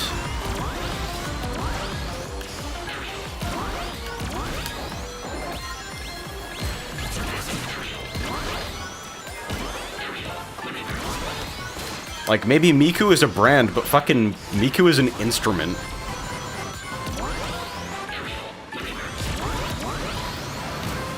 That feels like a weird fucking crossover to me.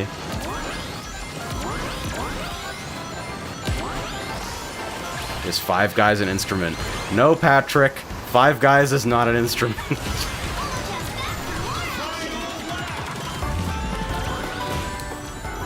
That's really unsatisfying.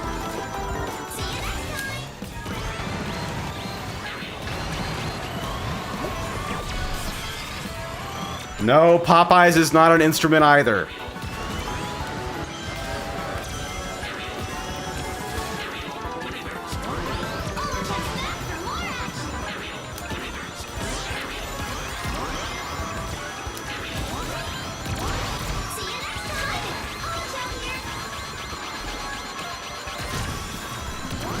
What is going on in this final straight, man? I pulled a lot of Omachows. I don't know whether it's good or not. Inadequate performance. They ain't selling Figmas of the Roland 808. I mean, it's true.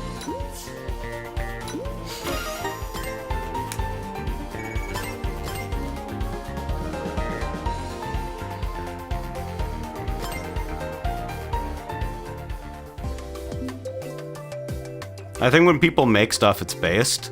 That's, like, primarily the principle.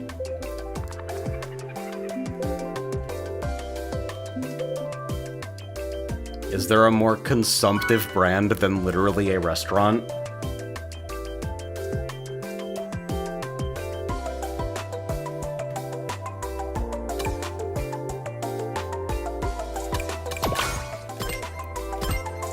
Have I seen any ultimate charge all day? I don't know that I've seen I've seen like one person running it. That guy running Drift Kit at like Legend 9.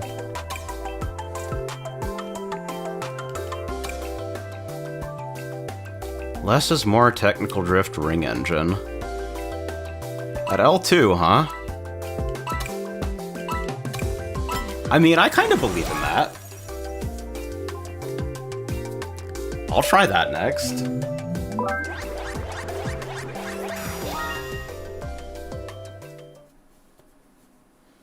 Fucking Camp Sandwich talking about Breaky. Fucking collectible battler. where it was literally just one of these will be permanently destroyed because it is made of plastic that is about to crack.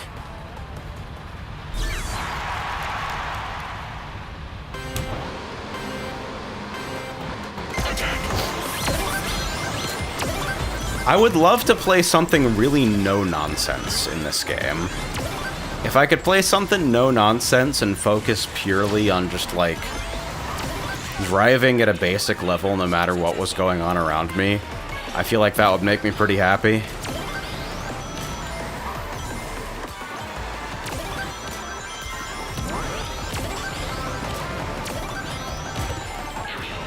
Or I could also just fucking be impossible to overtake for longer than a quarter of a second.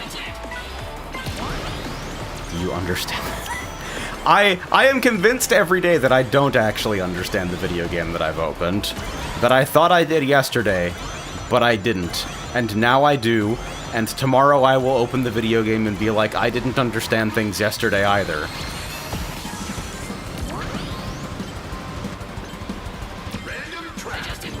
Is Mario Kart considered nonsense-free? I mean, nonsense is a sliding scale. I would definitely say racing games with, like, structural incentives to not drive fast are about as much nonsense as you can possibly have.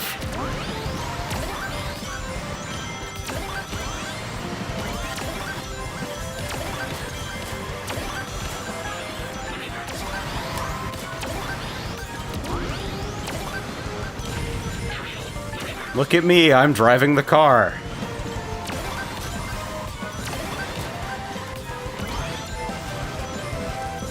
Like, it's impossible to meaningfully drive better than this. You just have to cut ahead of it.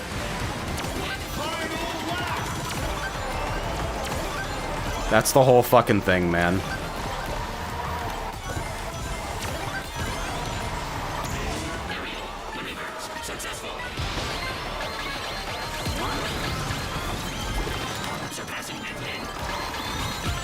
Ow.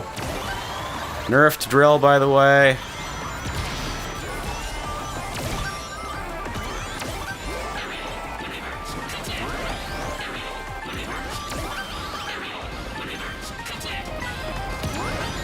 Oh yeah, the really high set of item boxes on North Shore Islands, so when you get, like, the super giga fast cycle, you don't randomly bounce over the item set and then lose.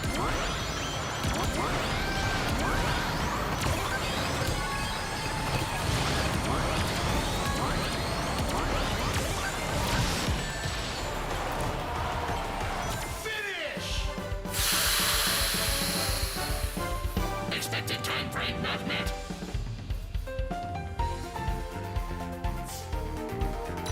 That one felt particularly bad.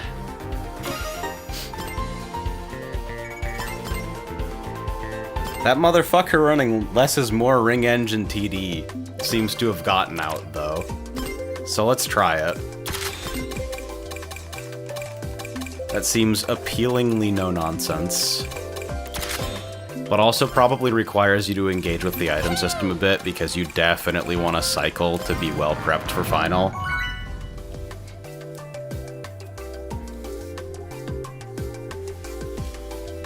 How's the update been for you, Tyron? I think the new gadgets are interesting, and the flow of races has been very difficult for me to quantify. I think Ultimate Charge getting shot without a fucking matching reduction in, like, overall pack push-together magnet force Hey! is leading to some very interesting 9-wide nightmare endings, and Hello! I'm not really sure if that's cool, but it is at least kind of neat that Sega is circling the area of the right direction. Crossworld's 99. Oh my god, dude.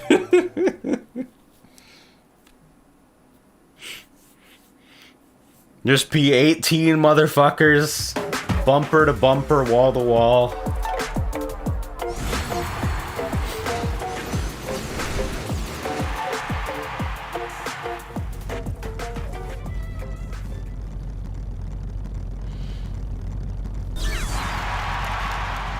Ring engine, less is more. So do you try to pick up rings or don't you? I think you avoid them.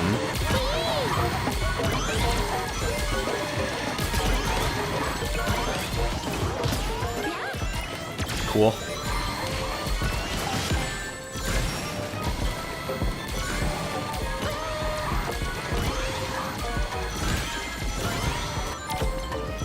So far I'm doing a pretty good job of eating shit, I would say.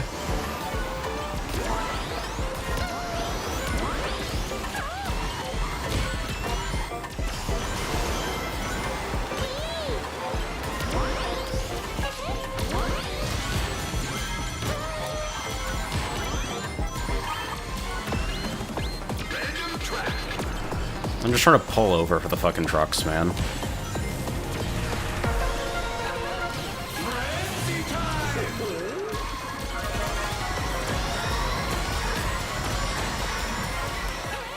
Maybe it averages out to them not mattering. That's kind of what I was expecting.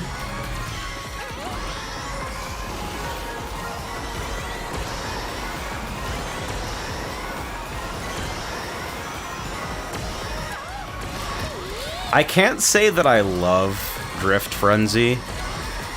I don't love everybody in the race getting to have something for free that I spent gadget slots on.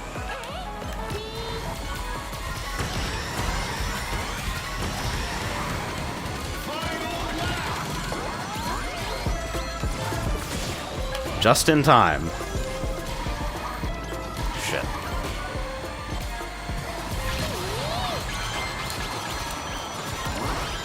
Trying to hug the wall there, trying to dodge a truck that actually went on the other lane.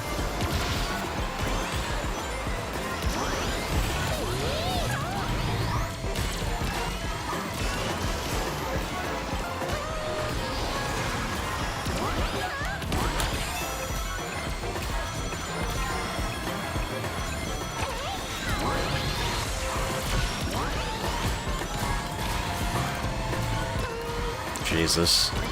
I definitely didn't get anything going there. I could make this plate even more incomprehensible. Replace Tech Drift with Ring Gain Boost. Oh, my head. No.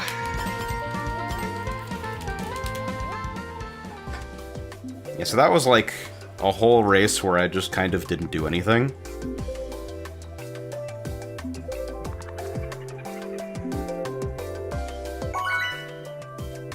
They should add a gadget that boosts you specifically while you're in a Frenzy Cross world. They should add a gadget that gives you plus 40 driving speed if no one in the lobby is using that gadget. Like, we're done doing game design. Now it's the fucking prisoner's dilemma.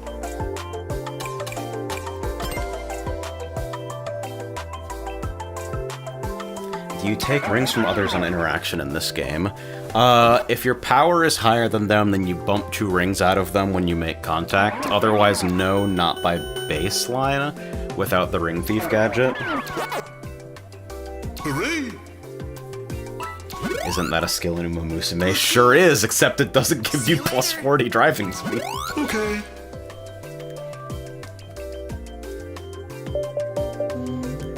They should add a gadget that plus 158.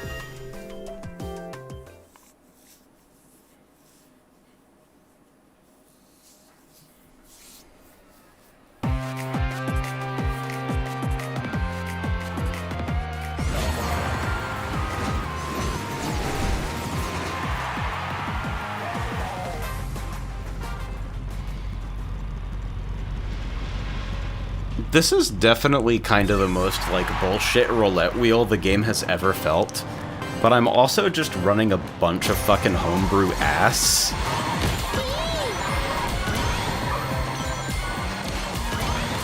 I kind of wonder if I just run Big Idiot again, what it's gonna feel like to play.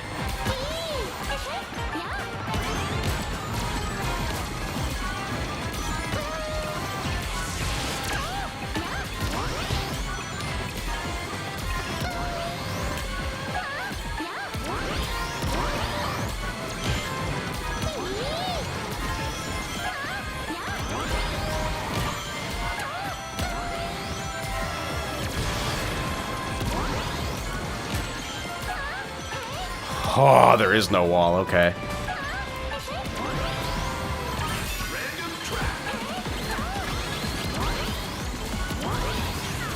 Getting passed by a bot with a drill who immediately slows down to 0.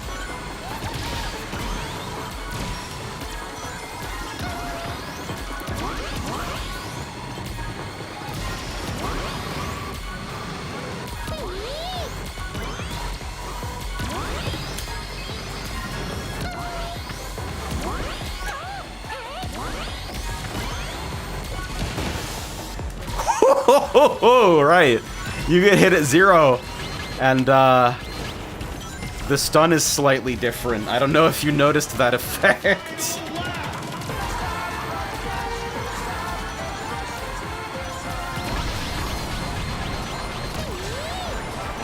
Whee!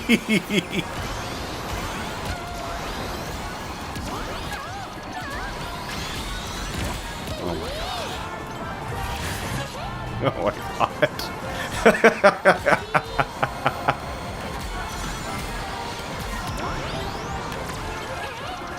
That's hard, man.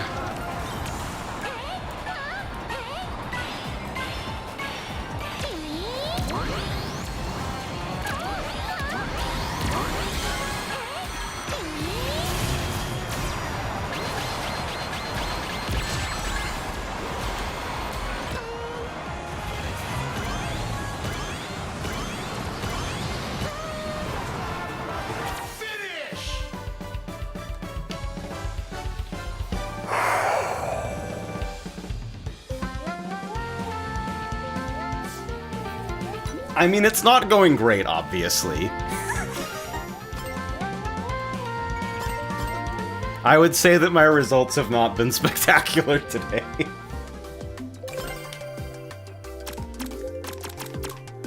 So I'll tell you what.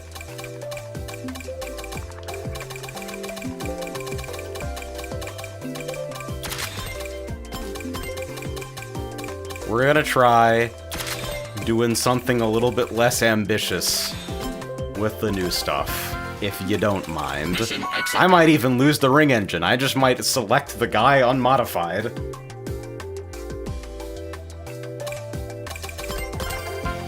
Hi! Hi! Mission accepted. Hello. Hello.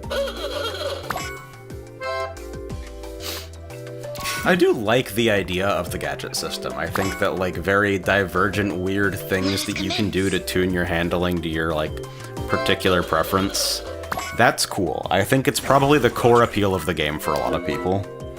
I'm departing. Like, gadgetless would be miserable. But holy, dude.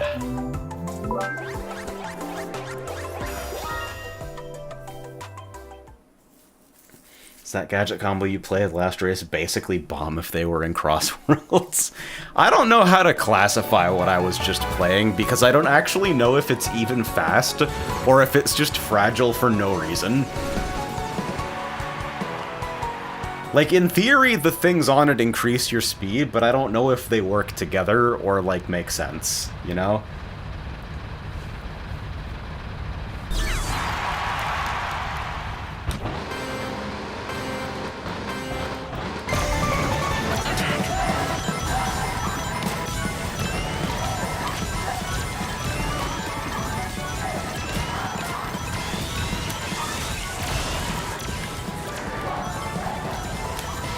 Already, I feel my cortisol levels dropping. Just like, oh, I got hit by a slicer and my car was still moving forward. That's nice.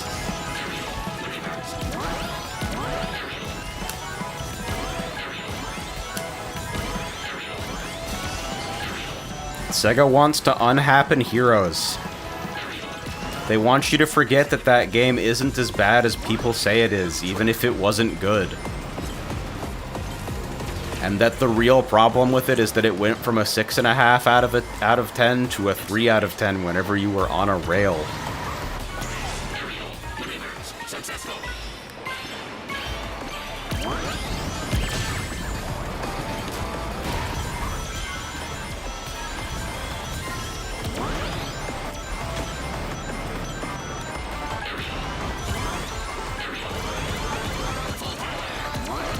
I don't know whether it was correct to cycle that, honestly.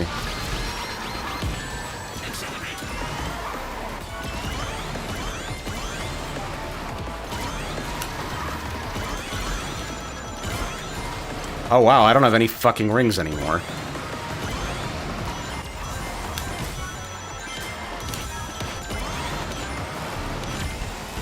That's not gonna go through the cross world. That hit was not real.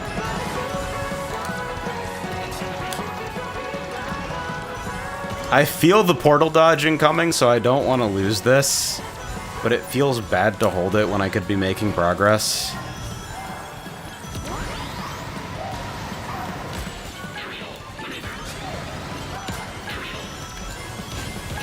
Feels really bad to hold it when I could be making progress. Like, I wonder if this was objectively a mistake bad.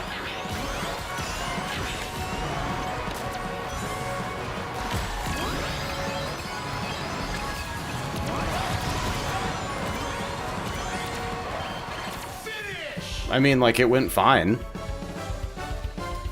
I started at a high placement, and then I didn't advance that placement because I decided to play risk-averse.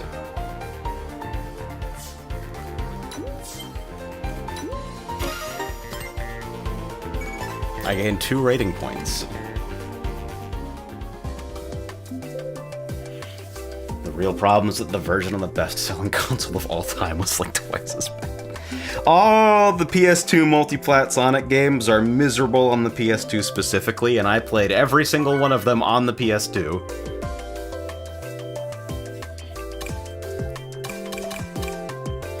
PS2 Heroes, buggy mess. PS2 Riders, horrible performance problems. PS2 Shadow, homing attack sometimes sends you directly downwards into a pit for no reason, and nobody I have ever met has ever talked about this. I feel like I just fucking hallucinated it, but I swear to God it really happened. It wasn't some fucking Norco fever dream. That just happens on GameCube too.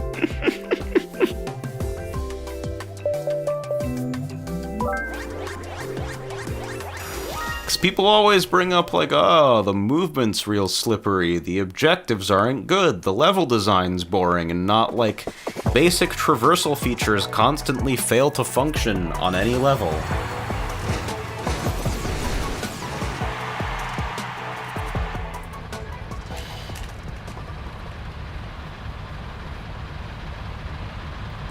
I think Ring Engine might be making the set worse.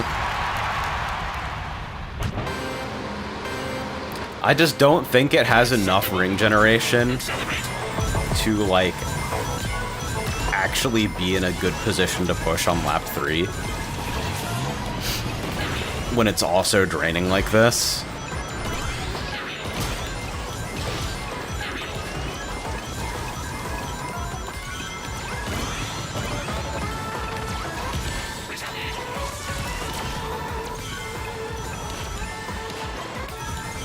Like, I'm gonna try really hard to play into it and specifically give it what it needs. But I kinda just don't know if it's, like, good. That was a really bad line, though. No frenzy, please. Thank you.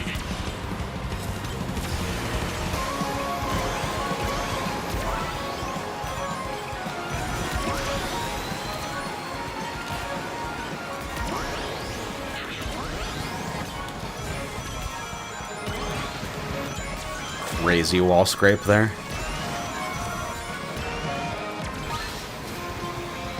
I fucking knew.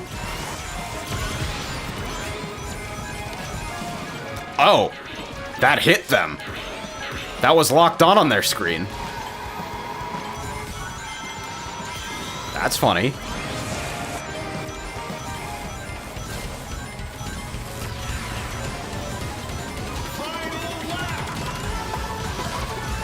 I didn't read your name, but whoever said we reinvented support canon, you are a real one. Thank you for continuing to believe.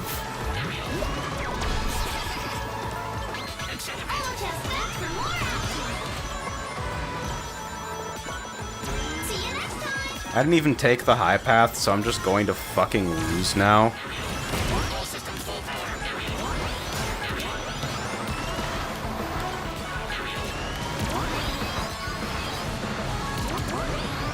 Laser has appeared.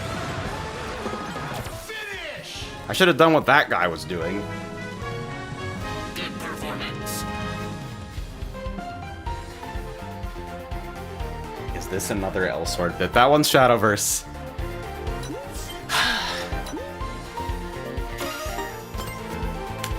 The worst card in your support cannon deck is support cannon.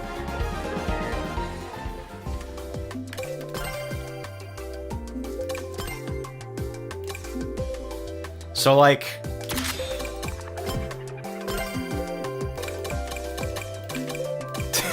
that's the wrong gadget. That's not quite it.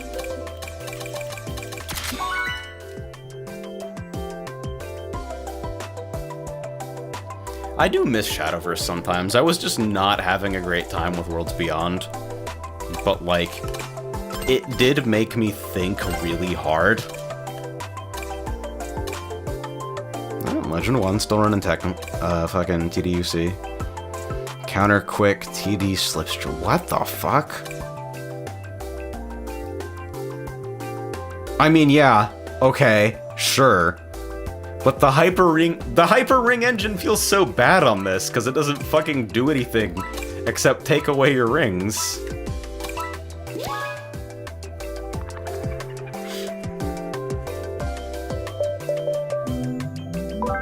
It's really suspect, I feel.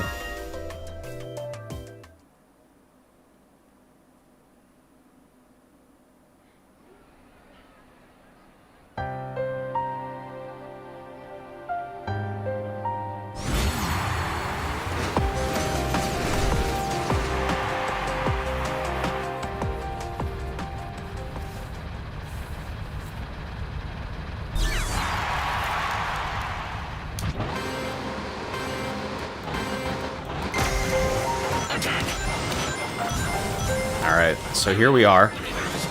The least interesting build in the new patch. It's the same thing as it was before, and its entire reason to exist is for things to just not happen to it. And when things do happen to it, they don't matter.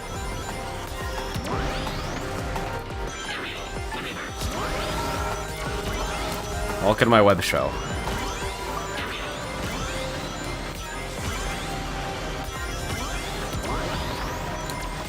These fucking AI Knuckles players slurping up all the rings.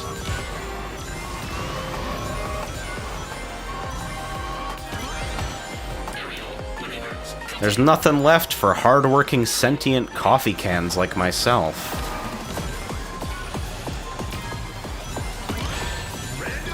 Anyway, dropped 7 positions from, like, not mowing the cut.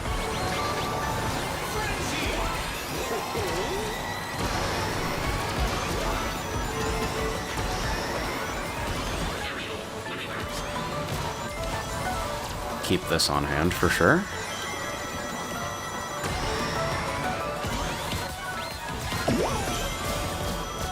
Get me the fuck out of here.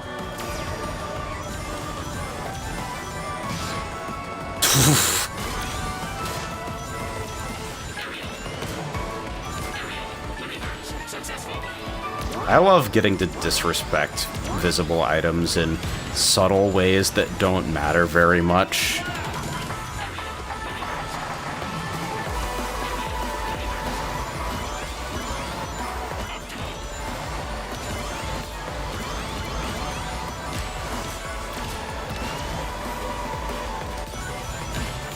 This is definitely kind of the ideal set of things to have.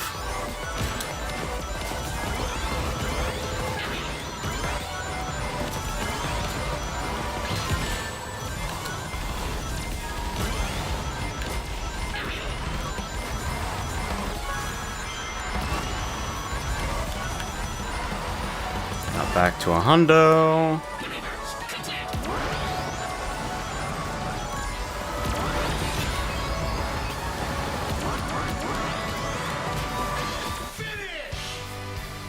I successfully executed the last turn of Kronos Island. played so much Ring Racers that watching you sit with an item in slot is making me anxious. I became really used to getting to, like, do things proactively with items in Ring Racers, and then I upload gameplay footage of playing Crossworlds like that, and everyone is like, you are a dipshit with no defensive item usage whatsoever, and nothing you're doing with that magnet is accomplishing anything. And I go like, but I trapped the dash panel, though.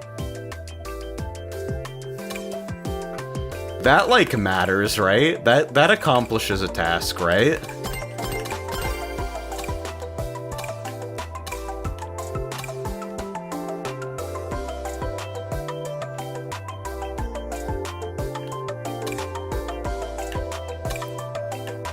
Wisp Porter Kit, you're Legend 5, you surely know that there are more slots on your plate. Runoff Bounty, Hyper Ring Engine... What?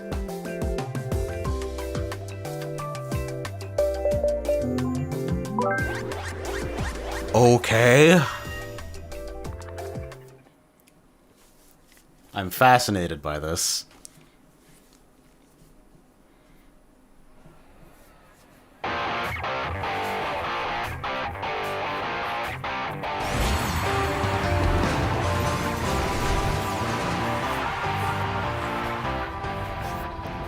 I can't believe Sega nerfed Ultimate Charge more than I was going to nerf Ultimate Charge.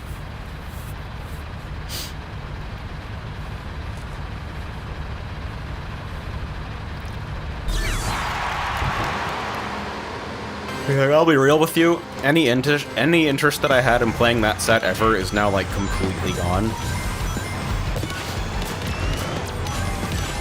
Like, the fantasy of never getting hit if you played well is just not a part of that gadget anymore.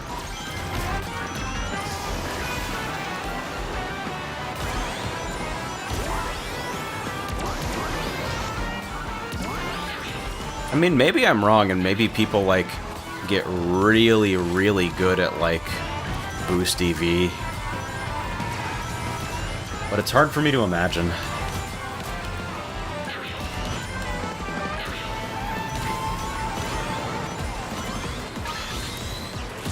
People were saying we should add Ultimate Charge to Ring Racers, where Rainbow Drift Boosts make you invincible. Can you fucking imagine? Truly the buff that Class G needs.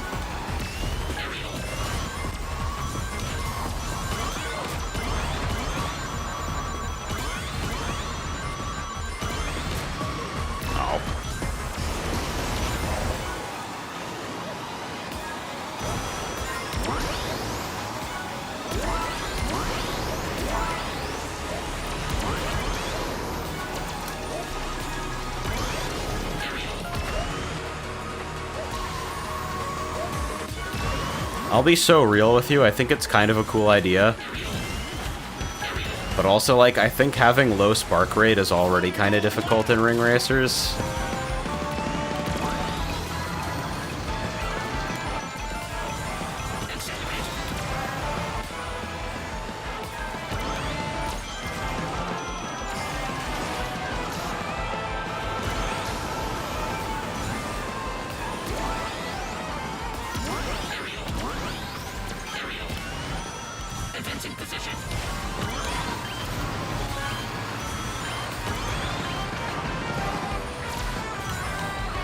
I don't really know what to do with these. That's a pretty good answer.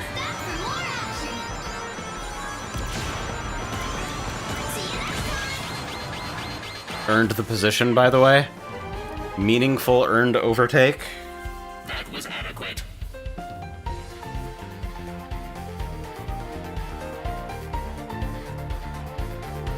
I still don't know how you actually play Class C. Use a sneaker on a sneaker panel.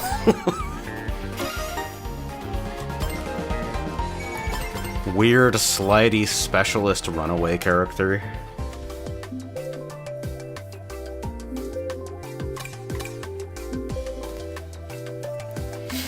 You actually are like a gigantic scammer with big ring boxes as well.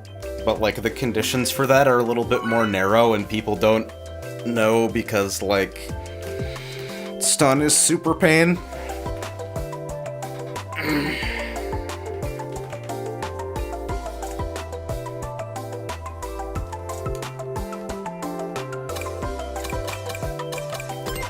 It was unbelievable to me. We were playing some modded in 2.4 in-dev testing. Just to like stretch our legs a little bit. And it is the amount of Class C pity panels in add-on courses is unbelievable. We almost got gaslit into nerfing C again. Playing modded.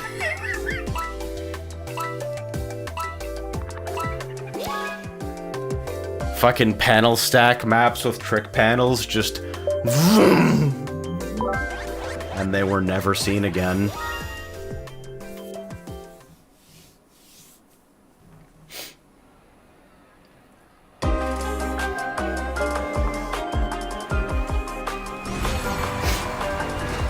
Found the new meta, less is 4+ ring doubler. Oh, hell yeah, dude. We love spending 6 slots to do nothing, but like, loudly. It's spicy nothing. I would say this has been a pretty draining session. I don't feel especially strong with any of the new stuff just yet.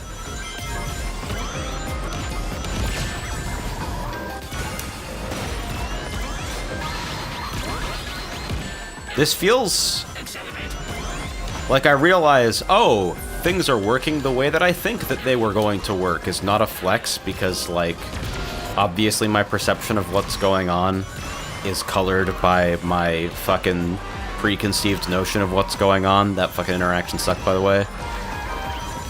I do kind of think that this is exactly what happens when you train of thought kill ultimate charge without also fucking addressing slipstream. This is kind of the feeling that I expected.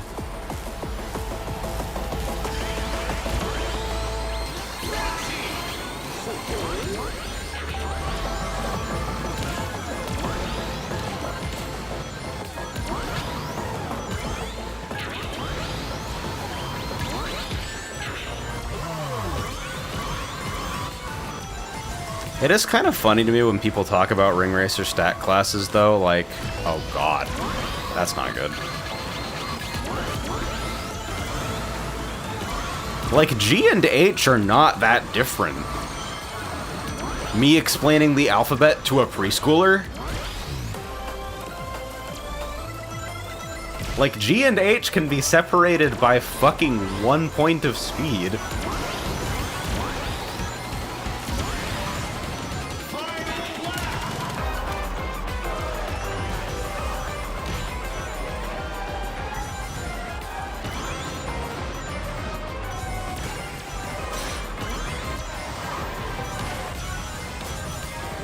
Oh my god. Smacked around a little bit here and there.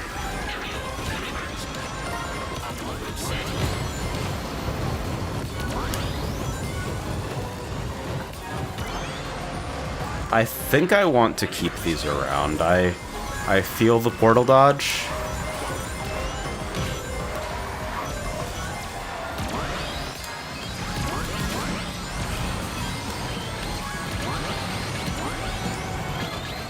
That drill slowed the fuck down. Expected time frame not met. I don't even know what placement I was in, dude. Yeah, 4th. Forever 4th.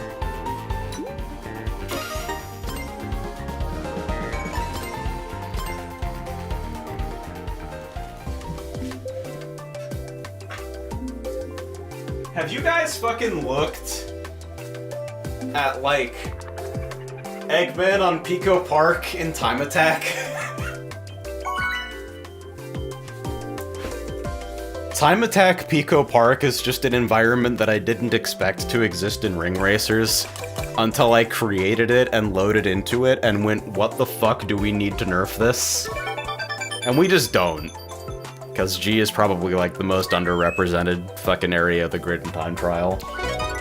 But, like... you just fucking fly away, man.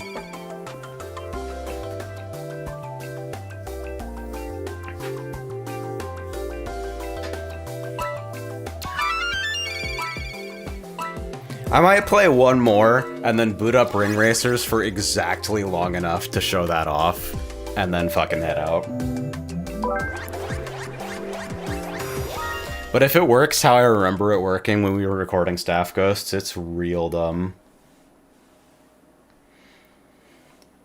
When Ultimate got nerfed, most of the streamers I've seen, they did not like the change. You can see these people are born to use nothing but ult.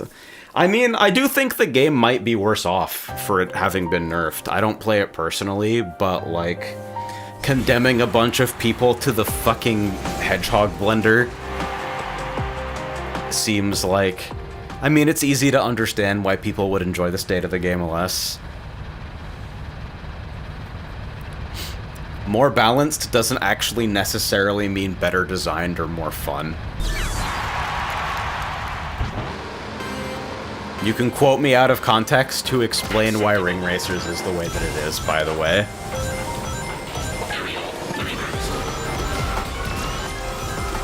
So we made a big mistake when we were doing 2.4 release candidates.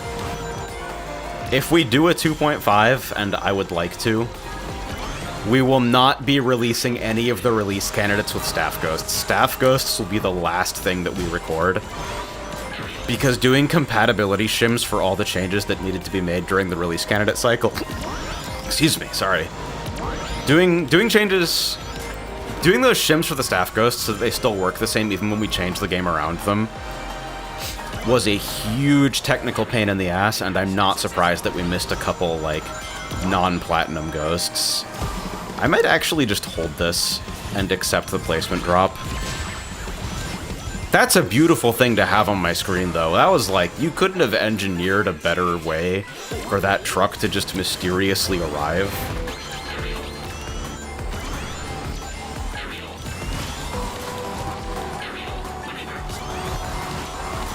Yeah, I lose like half a second because I get pushed into a divider.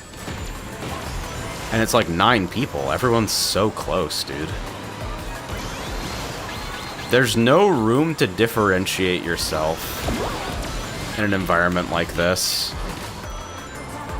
Well, I was definitely driving quickly the entire time I died there, so that patch note about slowing down when you're pinned against the wall is seems accurate.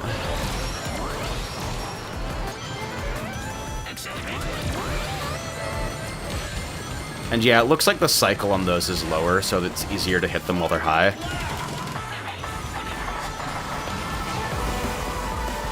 Me when I get differentiated like fucking calculus homework. I'll cycle 1 here because I'm still pretty far in the back.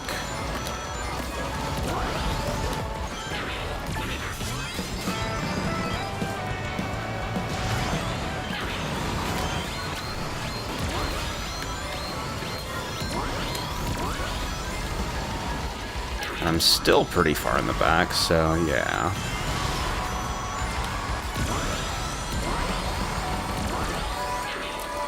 Surely I'll roll something decent with 2 boxes. Wow, that's actually way better than decent. That's like suspicious. Even with that terrible exit. That was adequate. Yeah, that's just like not good gameplay, man. I don't know. I don't feel like that should happen. Was that an earned second? Would you say that I should have placed second place based on the decisions that I made in that race?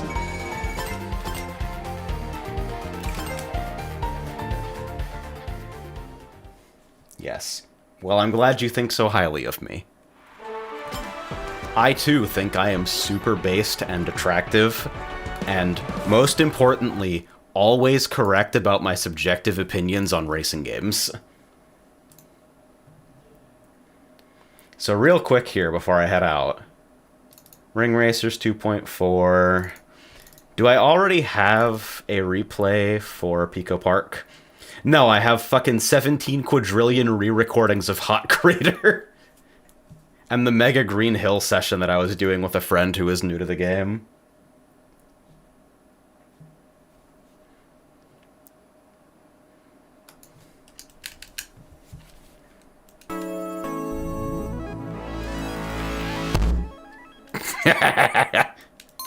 I forgot if I broke that in release builds or not. Oh yeah, you know what? Let's play this on the Chinese Hori controller. I had a profile set up for that. That noise was inputting the Konami code on the Sega screen.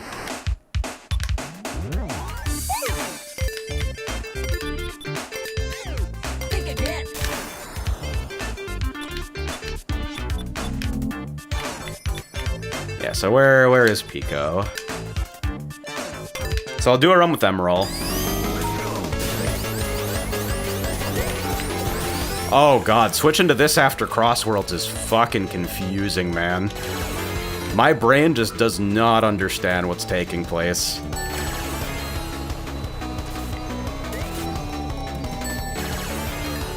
So this is not going to be very good. This is just a reference time, right?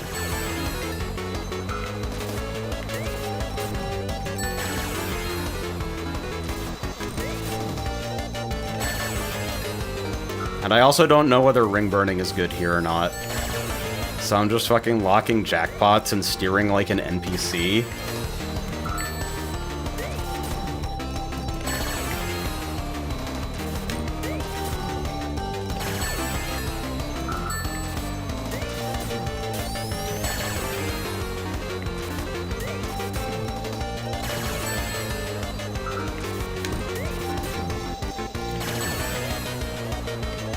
Riveting gameplay, by the way.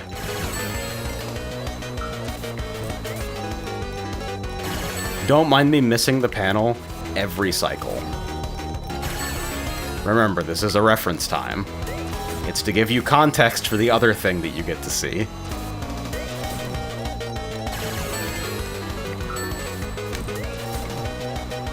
Damn, I missed that cycle too? I swung out so far. I gotta say that counter drifting is one of my favorite things in this game. Just fucking turn right to go left ass game design.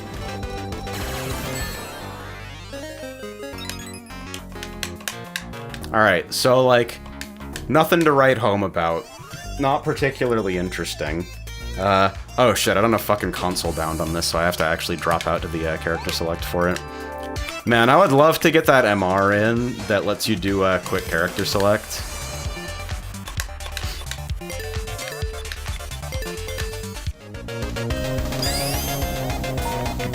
Okay, the music can't start here. I have to load another course first.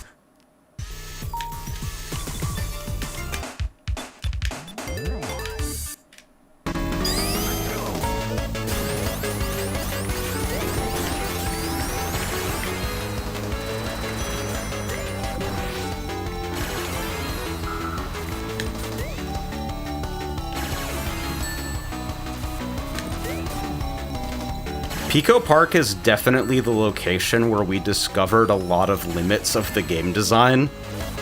Over and over and over again.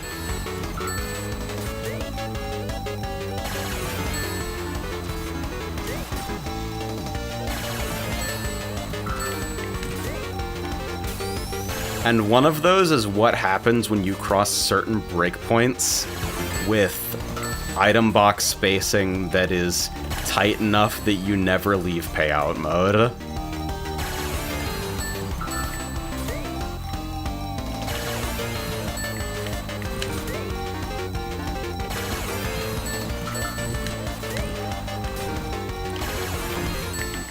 Now what if I start actually trying to fucking mini turbo?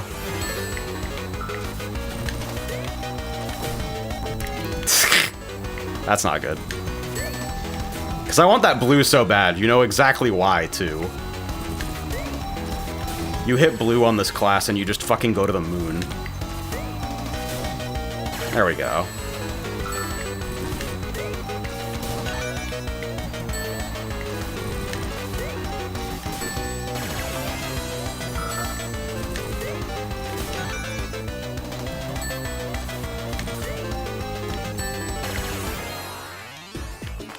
So yeah, complete mess still shaves like 2 seconds. And it's just because we fudged the ring box payouts. Now, on the other hand, if you would allow me to quickly introduce you to this guy. This is just obligatory. I can't click on Pico Park without clicking on this. Reset the music.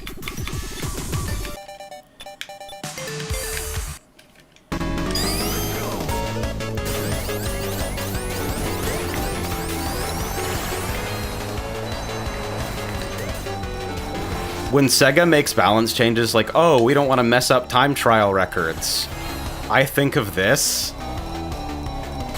I think of the way Time Attack worked in 2.3,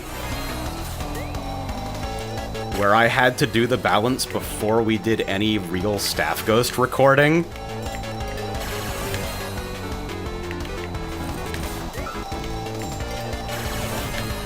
And so by the time we figured out that the math created this problem, it was too late to actually re-record Ghosts.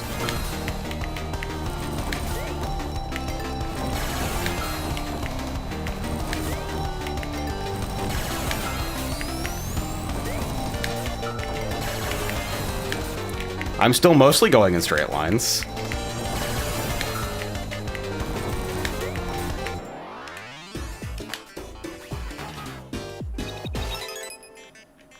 No fair posting your Class R screenshots pretending that you're nice, though.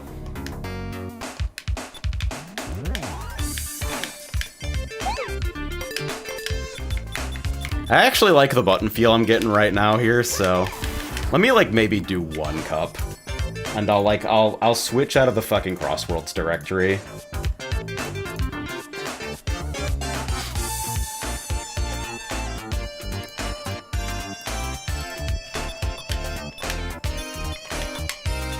I'll play 1 cup for funsies.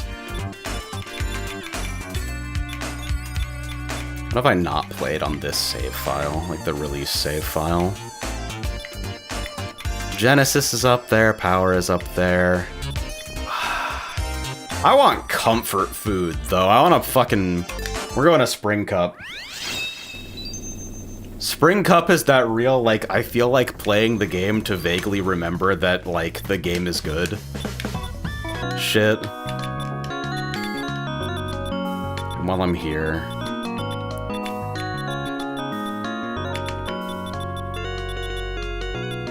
Is there anything else? We're good.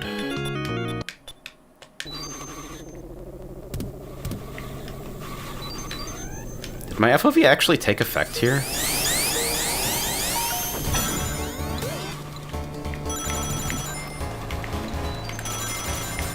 I'm gonna be rusty. I've only been doing like system level programming for Ring Racers for a bit. I haven't like directly touched gameplay except in like a very theoretical sense. My personal focus for 2.5 is just filing down a couple of the rough edges that came up now that the game is like more interesting competitively. Whew. Get me out of here. So, like, Toxamister, obviously. Red XP in big lobbies. That type of thing.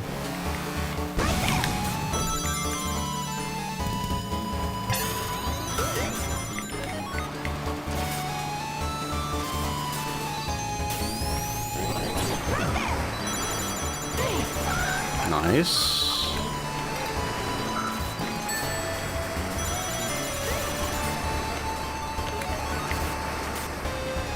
Yeah, I can feel the rust for sure, but like, you remember relatively quickly. There's a riding a bike aspect to it. Brake checking my own proximity mine because I forget about the change that I wrote.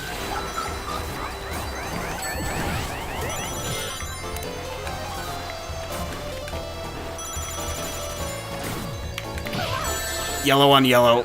Oh! Get me out. Woo! CPU switching the fucking conveyors on me. And Master deliberately turns off the systems that make it easier for you to come back if you were leading early. It is very explicitly player non-favored, so... anything you see here, if you're not familiar with ring racers, don't take it as particularly representative.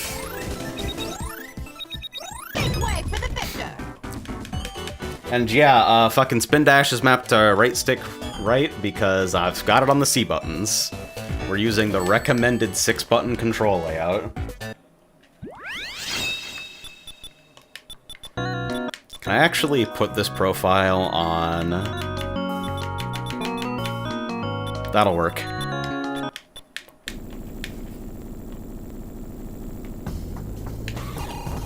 The shit that I was working on for controller display in 2.4 took an otherworldly amount of time.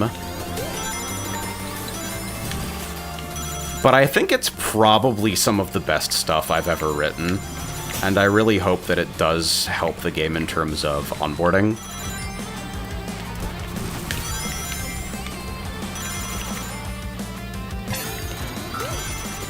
Because the conversation about the fucking Saturn control labels in development was really simple.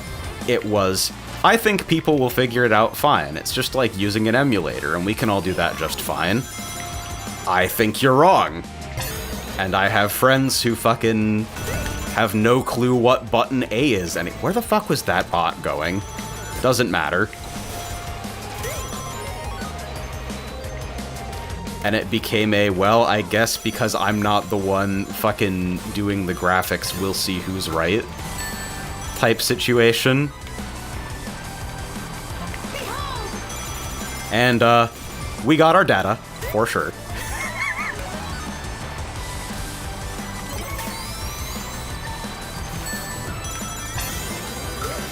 And so from the people remaining on the team, that was like... once I had the systems in place that made it look viable, it was a pretty, like, all-hands type of correction.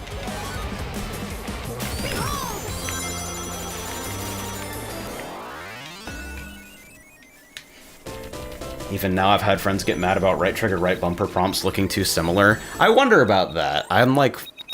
there's probably some shape language thing we can do, but we compared prompts across, like, fucking 19 different games or something. And it's like, that was the most common way they were differentiated from my sample. We should just use the direct input button number. We should not do that! Thanks for giving me the plat record for Sunday Drive. I had a lot of fun doing Sunday Drive.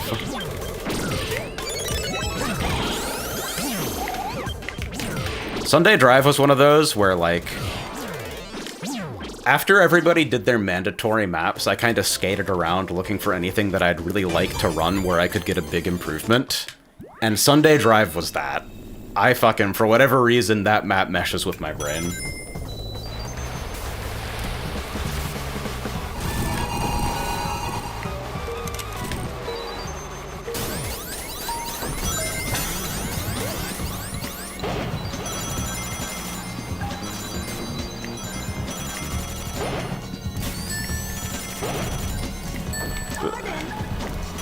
Sheesh, I'm washed. I'm rusty. Who should I play? Ah yes, Heavy Magician.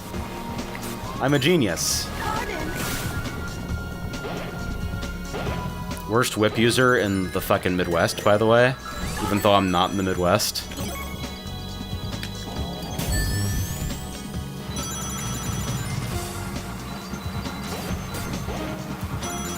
Alright, now that I somewhat remember how to steer, I gotta work neutral drift back into everything. One of the most interesting handling changes we did in 2.4 is that if you drift without adjusting your steering angle, it's slightly faster, you carry a little bit more speed through. So it rewards, like, minimizing your adjustments and having a really good idea of where your default drift arc is gonna take you. But it's still, like, fault-tolerant enough that you can tap a little bit. And of course, if you're way off course, you can hard steer. Or if you, like, need to quickly straighten out, you can hard steer.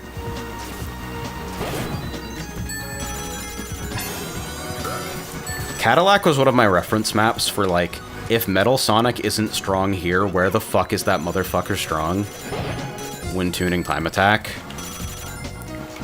Because the time attack tuning, the focus was never like we want every character to be capable of world record on every map, because that's just unreasonable. That like underestimates the fucking skill and intelligence of time attack players.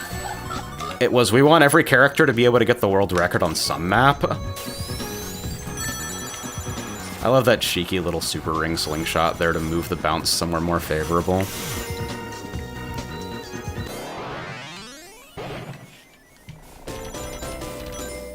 It's kind of hard to get a feel for the drift arc when you can't see it. Oh, I absolutely agree. It's one of those things that just, like, it's got a rolling learning curve on it. Rather than trying to explicitly train it, I think it's something that you try to implement once the rest of the handling model is, like, fully under your control.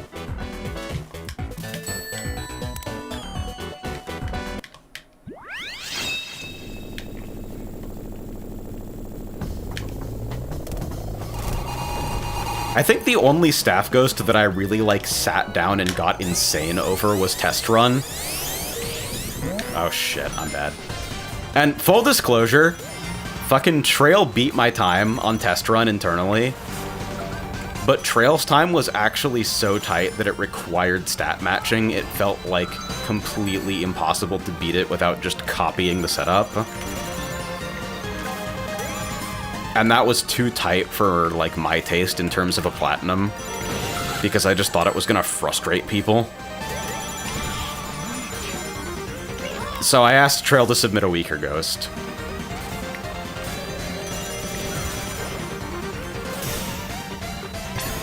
Trail also snapped my fucking test track record when we were recording for 2.0 by playing the Hydrogen Baby while grinding significantly less for it. So I thought of it as a pretty fair decision. But competition in dev for that one got pretty heated because it was one of those courses where it's like, okay, every active developer is going to record something, so, you know, let's give the game the best showcase we can.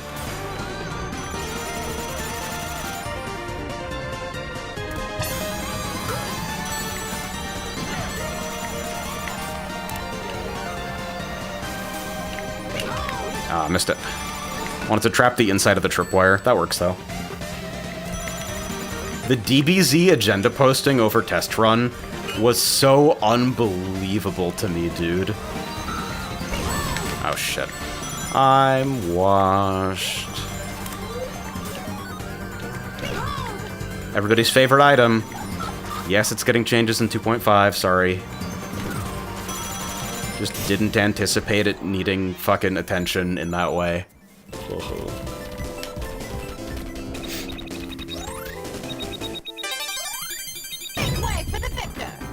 Where's the story of how Ebe started submitting staff ghosts? Ebe moonlights a little bit for the game now. Not a ton of work, but like, Ebe definitely helped us out in the release run-up. Go, blue item attack. Mogi has it set up so that fucking Jaws stumble now, right? We're not gonna take him down by that much, but like, we're also toning down a lot of the other, like, really fucking punishing things about the game, in addition to the change we're gonna make to Jaws, so hopefully people can be content with that. I'm fucking free. Gotta add that accuracy bonus to prisons. Ignoring the CD like every fucking tester.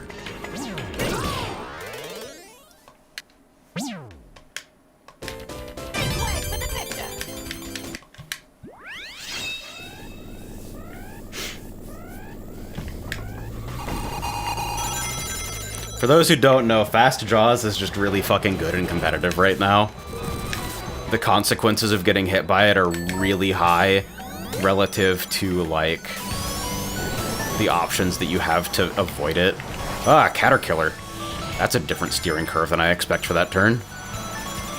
Yeah, I got it all in one arc, though. Your 3's fucking crazy, man. Flows so strangely.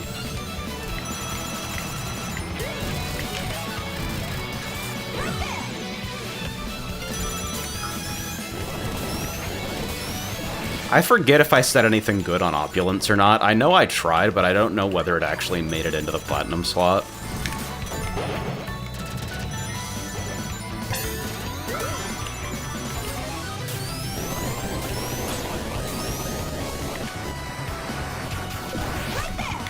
That one wasn't quite as smooth as it could have been, but maybe I'll get it lap 3.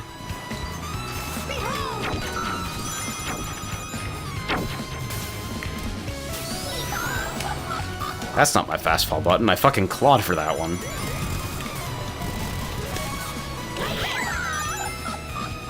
Yeah, this is Master.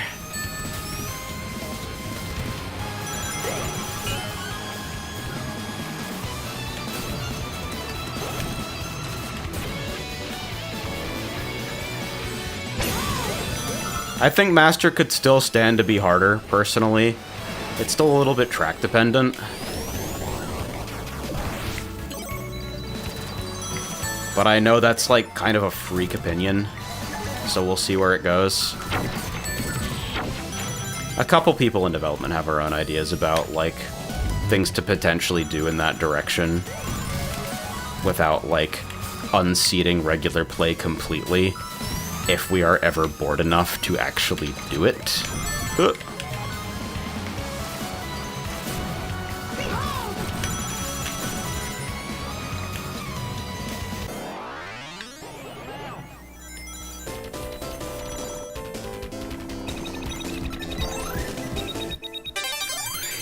Why would you claw to press B? No, I fucking rolled my thumb to press B and then I realized that C was really, really far away, so I clawed for it. Remove continues for Master. The amount of extra lives that it gives out, I'm going to fucking expose myself as a complete fraud on this stage, by the way. I will be so transparent, this layout is harder than it's meant to be. Because we made a change at some point that, like, changed the way items collide with the flails.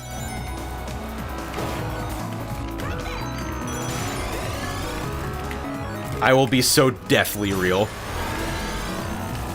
Dang it. It's like, those are not gonna go anywhere. And then this Mo is just, like, brutally bad. Don't you dare! Don't you dare!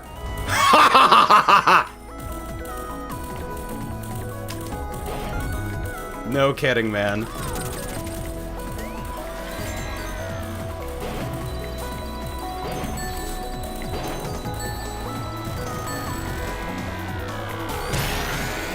Damn, still?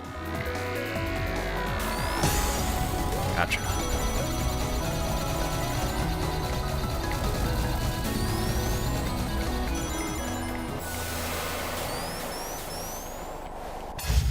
Whew! What a run, man.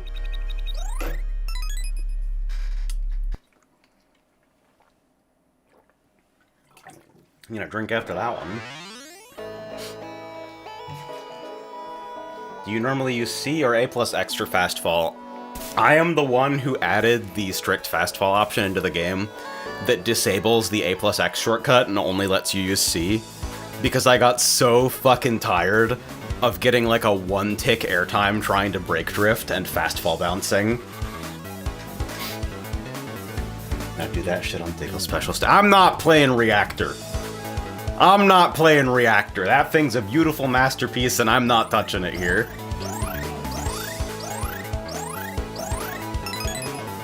Is that S? Nice. Fucking Reactor tries Ziggurat.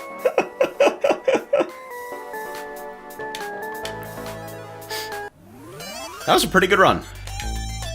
Spring Cup is comfort food, man. I fucking like Spring Cup. I am immediately in such a better mood. I know I'm high off my own supply sometimes, but like, wow, the driving mattered. Alright. Fucking gonna close out some windows on my end here. That was a pretty good time. I'm glad that I fucking switched gears at the last there. I would have been so sad if I had fucking hit that spike ball cutting. I'm going through for like the panel in the off-road, and I'm like, if I hit this cycle and I lose because of it, I'm gonna lose 4 more lives on the run back, and you guys are never gonna see me again. Alright, get the hell out of here. Thanks for the company. Fucking appreciate you hanging out. Good night. Race car takes flight and jumps a fence.